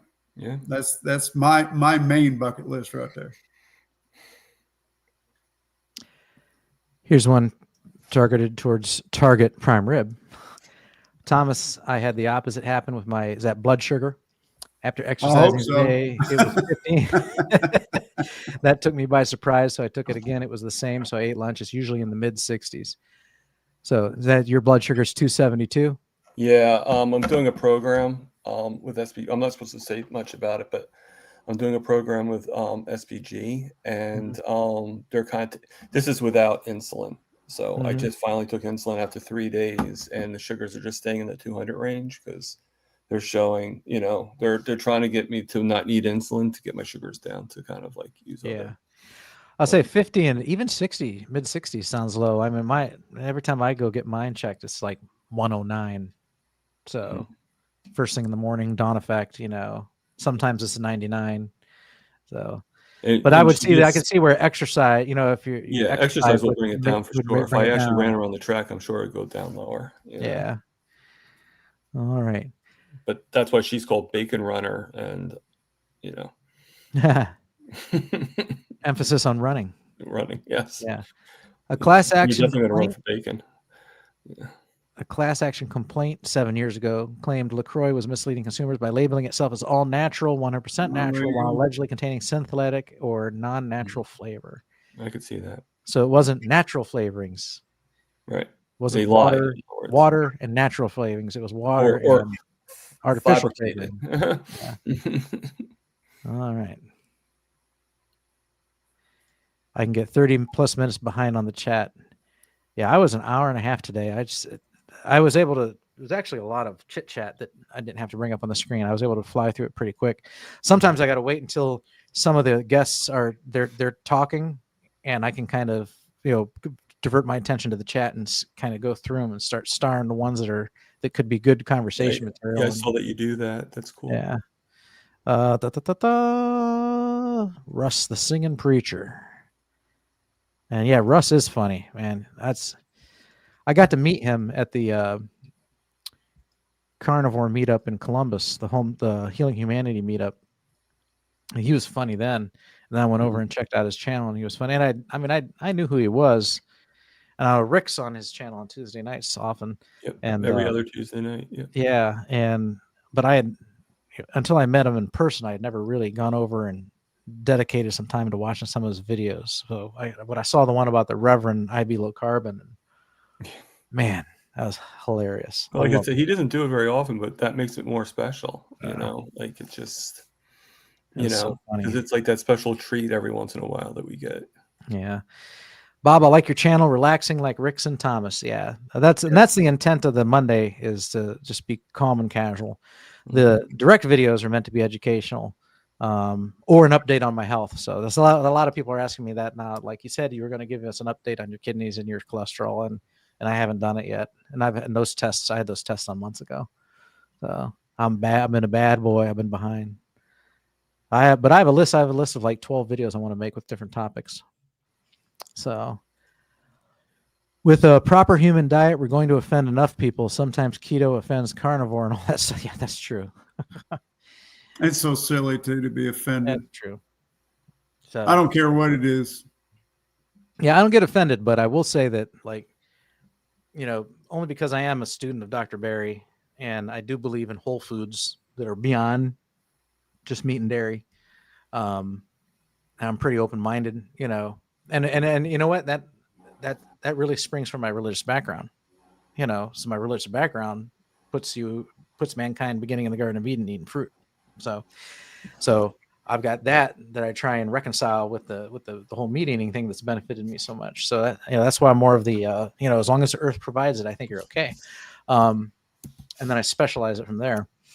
But when carnivores say that carnivore alone, when carnivore purists say carnivore alone is the proper human diet, not ketovore, not keto, but carnivore alone is the proper human diet, that drives me bonkers. Oh my goodness. That's a term that Ken Berry came up with to describe a spectrum of low carbohydrate eating from 0 to 100. Carnivore is just part of that spectrum. And they've hijacked it. And now they apply it to just the 0 carb element of that spectrum. That's the proper human diet. But and carbs are evil. And I can't get on board. I can't get on board with that. So stinking dogmatic about this stuff. It's just like I got an argument with a guy online, discussion, it depends on your point of view, where he insisted that, and he told me his diet, and he insisted he wasn't carnivore. And I said, what makes you think you're not carnivore? He says, well, because I eat dairy. Yeah, I hear a lot of people say that. Like, yeah. That is it comes from an animal. Now, is dairy necessarily good for you? Well, it depends on the person. But, the point of the matter being, you're trying to too narrowly define carnivore. If you don't want to eat dairy, or if you want to eat dairy, fine, but don't say you're not carnivore. You are. Yeah. Quit being so dogmatic about this stuff. Yeah, I agree. It's annoying. No offense. Heart attack diet. Yep. I remember he got me last time. He ain't getting me again. I was going to say bonus points if you know what that stands for. The heart attack diet. Yep. Because you're attacking that heart with nutrition. All right. Yeah. And I kind of wish that our way of living, our way of eating would have evolved into using that instead of the PhD. Because I really like that, because that's just really sticking it to them. Right. Like, My bucket list is helping people. Helping people. My bucket list is helping people make sustainable and no. Oh, my bucket list is helping people a sustainable income for myself. Okay, I just had to read that at the right inflection. Okay, my bucket list is helping people a sustainable income for myself. So much I want to do that I can't because I don't have enough money. Yeah, I do. I get that. That's actually very admirable. So, there's more happiness in giving than there is in receiving. So yeah. So anything you do to help others, I think is, I agree with you there. Your head and your heart's in the right spot when you have that kind of thinking, for sure. So I want to be able to hit all the conventions and events during the year and meet folks face to face. Yeah. So yeah, one of my bucket lists was to attend a meetup. So I attended one. One of my future bucket lists is to try and host one. That's what I would like to do also. I'd like to host one in the northeastern Ohio, western Pennsylvania area, because nobody ever has them up here. And so I think we need one up here. Whether we do it once a year, twice a year, quarterly, nothing more, not more than that. We don't go overboard, but I think it'd be nice to have it up here. The closest one is usually, there's a group that does one in Cincinnati that I'm aware of. That's a 5-hour drive from me. Even if you're a speaker at these events, you still need to fund everything but the entry ticket.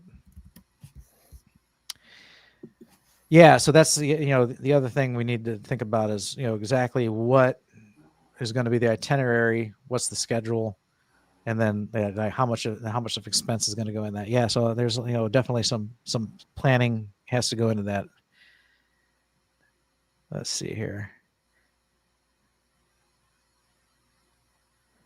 Yeah, look how expensive that meat stock is. So the meetups that I want to organize are actually small scale. It could be a dozen people or less for all I care. Nothing major.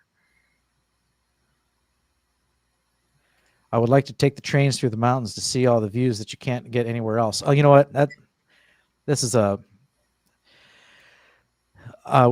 sometimes when I go to the beaches on the East Coast, we'll drive the top of the Appalachian Mountains. It starts in North Carolina and goes to West Virginia. It's called Skyline Drive, also known as Shenandoah National Park.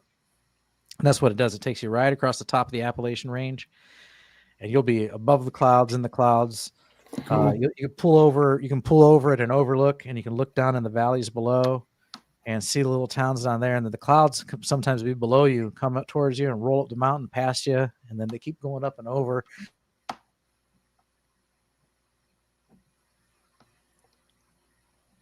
You hit a button. We lost you. Yeah. Your sound is gone. Nope. But I could read your lips.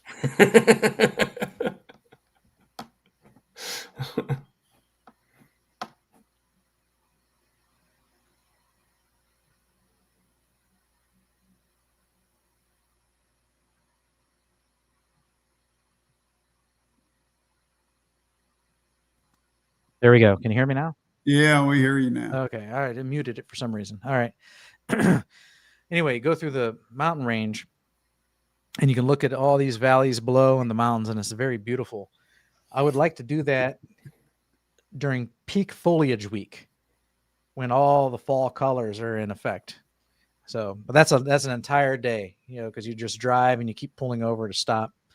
So yeah, that would be a bucket list item. Someday I'm going to drive Skyline Drive, but instead of in the middle of summer, it's going to be like in the middle of October or late October, when everything is all the different pretty colors. I'd like to see what the mountains and the valleys look like then. So I did the train ride from Anchorage up to Denali. That was a beautiful trip. Well worth doing. And then I've done a long one through Germany southeastern Germany all the way up to the northeast coast or northwest coast of Germany. That was extremely nice.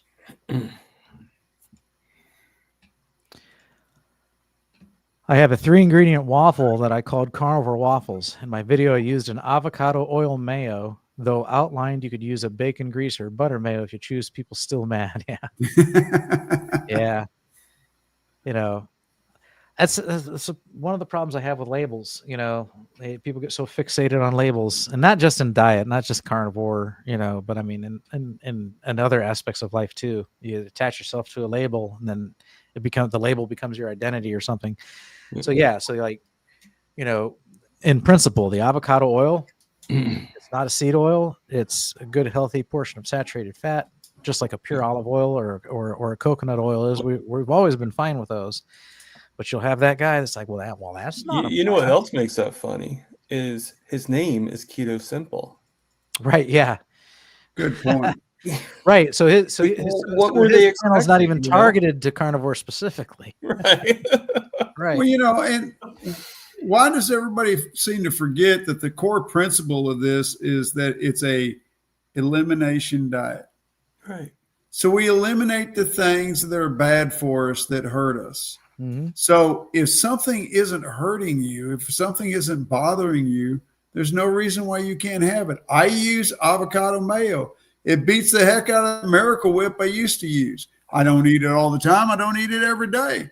But when my wife will make a chicken salad or an egg salad or whatever like that, deviled eggs, and she'll make one version for me, and then she'll make one version for herself. And she'll use the avocado oil for hers or avocado mayo for hers. But in hers, she's going to put onions and stuff like that in it. Mm-hmm. She won't put that in mine. So mine's clean.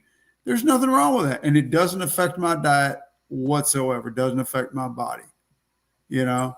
So you want to get mad because I'm eating something that doesn't bother me? What's that say about you? That don't make sense. No. So tonight I had steak tacos. Actually, I was getting StreamYard set up. Jeff even popped in at like 7:30. So sometimes we did. We have like a pre-game show. You can jump on screen before we go live at 8 and we chit chat.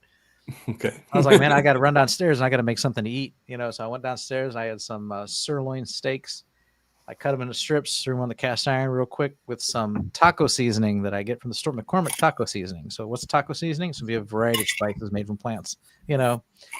Seasoned it up a little bit, threw it in a couple egg life wraps with some sour cream and some cheese, you know. As far as I'm concerned, that's carnivore, you know. Mm-hmm. You know, so yeah, so I use a little spices. Oh well. I can. They don't affect me whatsoever. Oh my gosh. So reverse disease, I've still lost weight. I smoked 3 racks of ribs and 2 tri-tips yesterday, and heaven forbid I dusted them with a little bit of garlic. I'm just such a horrible person. Where's your license? Because I need to. Yeah, I need to at least have the corner cut off of it. Oh, we're gonna ban you from the screen now. See ya. Yeah. Columbus and Cincinnati. Dustin's been to a few in those areas. Yeah, the Columbus was the closest one I saw. That's why I jumped on it when I saw it. Would you say Cleveland? So Cleveland, I think is, you know, for me, that's 45 minutes ish north, depending on where in Cleveland I'm going, 45 to 50. Cleveland, I think, would be a good spot. Pittsburgh would be 2 hours away from me. And maybe there's some more over there that I'm not aware of, but when I mention organizing one in Northeast Ohio, I've gotten a lot of feedback from people in Western Pennsylvania that said that they would come because they don't have anything over there as well. How far would you drive to go to one? Well, I'm reluctant to go to Cincinnati. And how far is that from you? 5 hours. So 5 Columbus, hours, yeah. Columbus was a 2 hour drive. So I was able to drive I'd be 2 hours, reluctant. spend the day there, still come back home that night. Yeah, the closest I've had to me was Austin. Was last year or the year before last, they did one in Austin. And I really wanted to go, but I didn't want to make the drive that far. And that's, let's see, I think that's a little over 3 hours from me, maybe closer to 4. The dogma and gatekeeping hurts us in the long run. We lose out on helping folks who may have dipped a toe in and ran for the Exactly. hills if they were treated poorly. Exactly. Yeah. So, right. Yeah. Don't treat carnivore like it's a religion. So it can be a lifestyle. That's fine, but it's still a choice. And it is lifestyle. It's my lifestyle. Yeah. Yeah. But when you make it your identity, there's a borderline between making it your lifestyle and making your identity, So I think that when it becomes your identity, you've succumbed to the label. When it's your lifestyle, you're exercising your choice, and you can maybe explain why, I mean, I think it's okay if it's your identity, but just don't try to make it my identity. Yeah. Because I identify as a carnivore. Right. First and foremost, I identify as a Christian, but I tell people I'm a carnivore. Exactly. Like don't force it on the other person. That's all I'm saying. Because technically that's what I am. Right. Because of the way I eat. Made a huge batch of pumpkin sausage soup. I've been eating it for 2 days.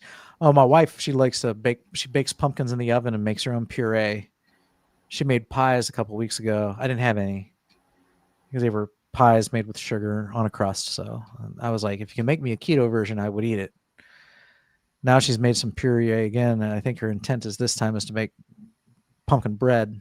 And of course, she'll probably ask, "Oh, try a bite of this. It's your mom's recipe." So I'll probably have a bite, but I'm not gonna eat pumpkin bread. Yeah, and you'll be jonesing like you did the last time. Last year or the year 2 years ago. Yeah, that was weird. But I was like still sugar addicted then. Yeah. So Jamette says, Bob, you got me into Egg Life wraps, all made of egg whites. Love. Yes, egg Life wraps are amazing. I get them at Sam's Club now in bulk, so I actually save a little money on them now. Okay. Yeah, I got to travel a little ways now to get them because of where I'm at. I've only found them in one grocery chain down here, and that's Brookshire's. And so I gotta travel about 30, 35 miles to go get them now. Yeah. But yeah, I love Egg Life wraps. But I don't know if you remember, but we had a guy that,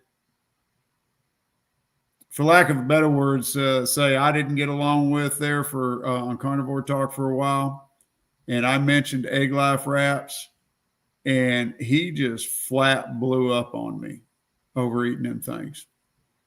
I mean, he come unglued because it's got this and that, and I can't believe you claim to be a carnivore and you're eating this.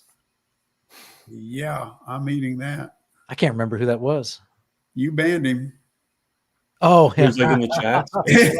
Now you know. He's the only guy you've ever banned. He's the only guy that's actually been banned from Carnivore Talk. Okay. Yeah. Oh yeah, me and him did not get along at all. Wow. Oh, this guy, he was something. I should go back and look at that. I don't even know. I'm not sure that one's still up, is it? Yeah, I was going to say I don't delete. You don't delete posts. Well, he got into hygiene and everything, and how filthy we were because we didn't have to do everything like he did. Like for instance, I don't wash my hair every day. I don't need to. Mm-hmm. I rinse my hair. Now, if I've been doing a lot, like I will wash my hair this evening, because I spent all day today welding. I've been welding on my barn all stinking day. Right. So I quit a half hour before this show started. That's why I'm still in my grubbies. And my hair needs to be washed, needs to be clean, and water just isn't going to get it. But I will go several days without washing my hair. I just rinse it every day, in the shower, and rinse it well. And the next day, it's almost like I washed it. Well, this guy he just thought I was one of the nastiest people walking on the face of the earth. He's like, you know, how can people even stand to be around you, you know, with your hair stinking and all greasy and everything? But that's just it. It's not. You don't understand. When we eat like this, our body doesn't produce those toxins and stuff. You know, I can totally go without deodorant if I choose to. And I did it one time as an experiment. And it was 3 days before I started noticing anything. And son, I live in Texas. We get hot. Yeah. You know, we sweat, and I'm outside working on the farm every day. I mean, a little disclaimer. I'm actually having a problem right now with odor, unfortunately, but hopefully, but I don't take any. But that can be a ketone release, isn't it? I guess, yeah. I mean, you know, after 10 months, I would think that most of my ketones would have been released. But yeah, you know, what I'm saying is we eat so clean now, our body just doesn't produce that stuff like it used to. Right.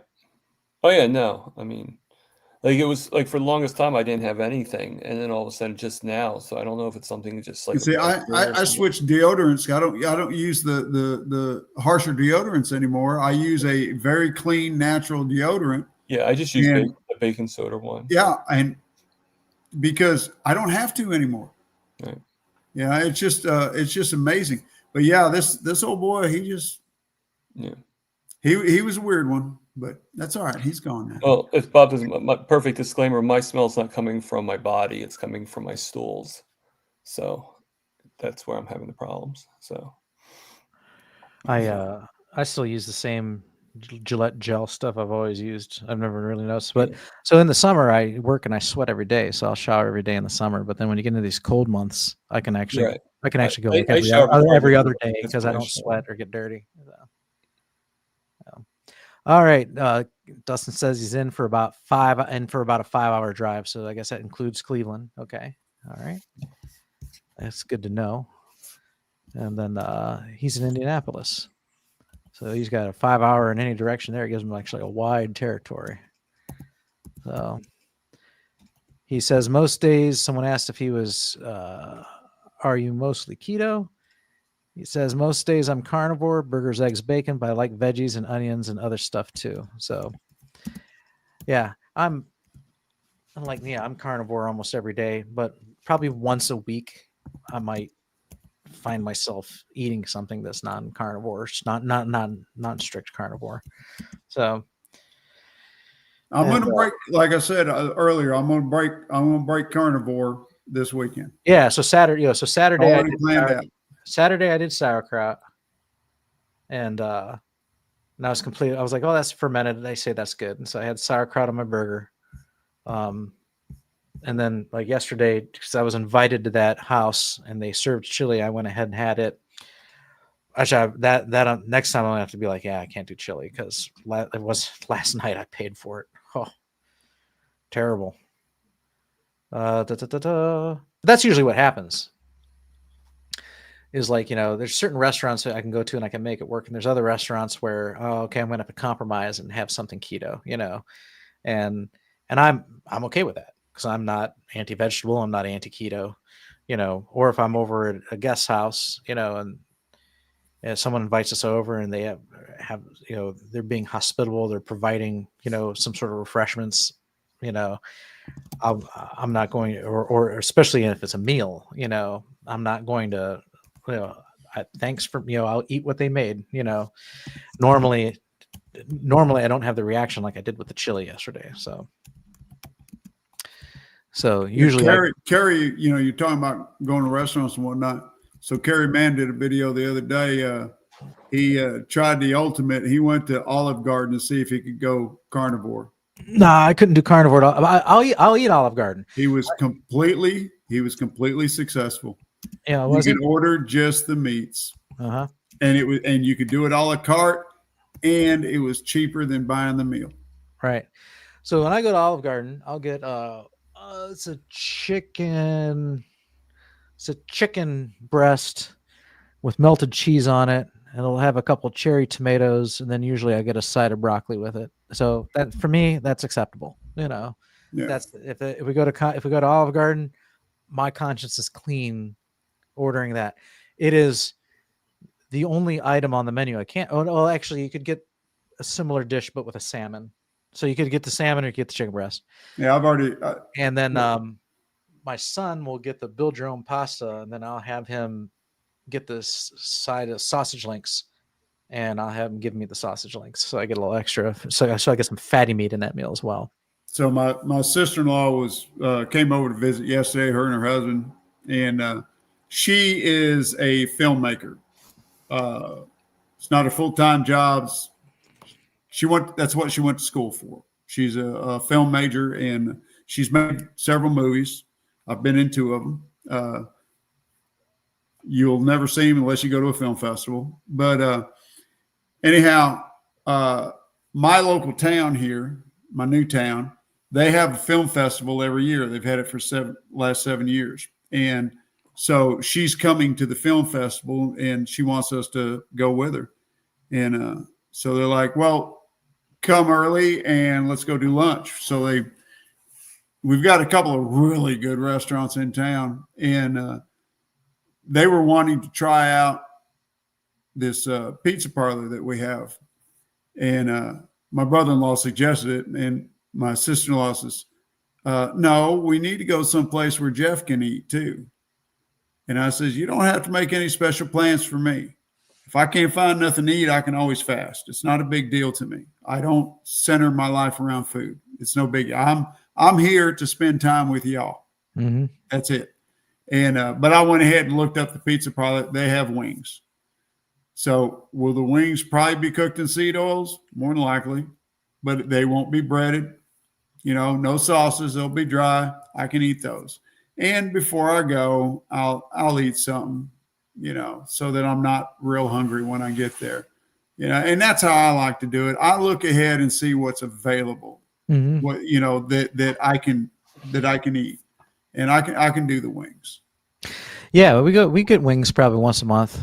We got a wing warehouse nearby that we like to go to. So yeah, You know, as long as I can afford, for me, as long as I can avoid the vegetables and the sugars, I'm generally okay with pretty much everything else. Yeah.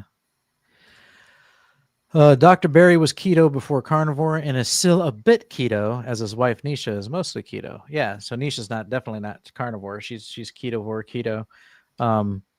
And yeah, and Dr. Barry will freely admit that, you know, from time to time he cheats with keto. Yeah, and he did a video the other day with Kelly Hogan along this topic of about like, are carnivores really adding back carbs? Because that was like a trending topic a couple weeks ago. And you know, generally speaking, no. For the most part, it's just clickbait on all these channels. I did come across one that has gone back to eating carbs. I forget her name. I believe she's a doctor. Yeah. Long time, 13 years. She's been carnivore. Dr. Wiederman. Yep. Yes, that's the one. And she was chastising in her video. She was defending herself against something Dr. Chafee said. Yeah. And I listened to what she had to say, and I don't understand why everything is starting to reverse on her. I would love to know what's going on with that. Right. Deeper. But yeah, if you got to do something because things ain't working, you got to change things up. And at least she's willing to experiment and figure out what she needs. Mm-hmm. And that's where a lot of people fail, is they just automatically give up with something, no matter what it is, right. Whether it's getting on or getting off. You know, they just want to give up and say, "Hey, work it out. Find out what the problem is. Be your N of one." Yeah. Right. Yeah. Experimenting on yourself. She's got some unnecessary flack. Dr. Kilt's got some unnecessary flack because he made a video where he said something about eating some potato, which he's always says that he's eaten fries from time to time. He's never denied it's in his book. Yes. Right. And then, but even that video, like this is new. Yeah, that video with Barry and Kelly Hogan, both of them admitted to once in a while eating something off plan. You know. Yeah. Now, you know, I'm more. If I had to say that my diet lifestyle follows any one person, I'm going to say I lean more towards Dr. Chafee than anybody, simply because I'm in the same camp as him. As I don't want to eat this because it serves no purpose as far as my nutrition goes. Mhm. Right. It's not doing me any good. You know, it's not a flavor thing for me. It doesn't do any good for me. So I don't want it. But if somebody else says, hey, I like a salad once in a while, have fun. Eat Right. your salad. Try to keep it as clean as possible, but eat your salad. You know, it serves no nutritional value for me. So I don't want to eat it. You know, I've been so clean for so long that I don't have any cravings or desires for anything like that. And so I fall more into his camp than anything. If I ever get to a point like Weiderman, where all of a sudden I'm putting on weight and things ain't going right, and my AFib comes back, I may have to look into doing something like that. But until then, I'm gonna stick with what's working for me.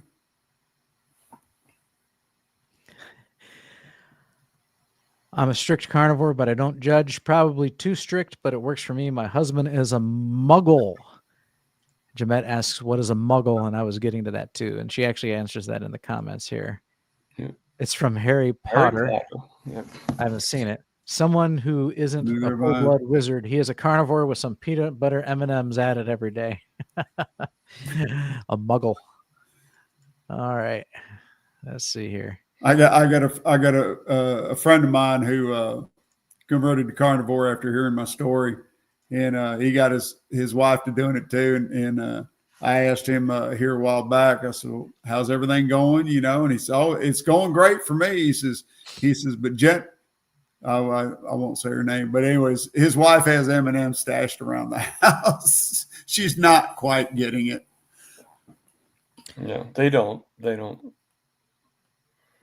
I'm gonna get going because I'm getting a little tired. So. All right, Tom. Thanks for Yes. joining us. Yep. You have a good night. And I'm going to wrap this up in a few minutes too. I'm just going to I'm way past my bedtime. I'm going to burn through the last couple comments here. Okay. All right. So thanks for joining, Tom. Good night. All right. So Jamette asks, are fermented foods healthy? Fermented foods are not unhealthy, I would want to say, so healthy, like I had sauerkraut the other day. Is that healthy? It's cabbage. There's like nothing in it.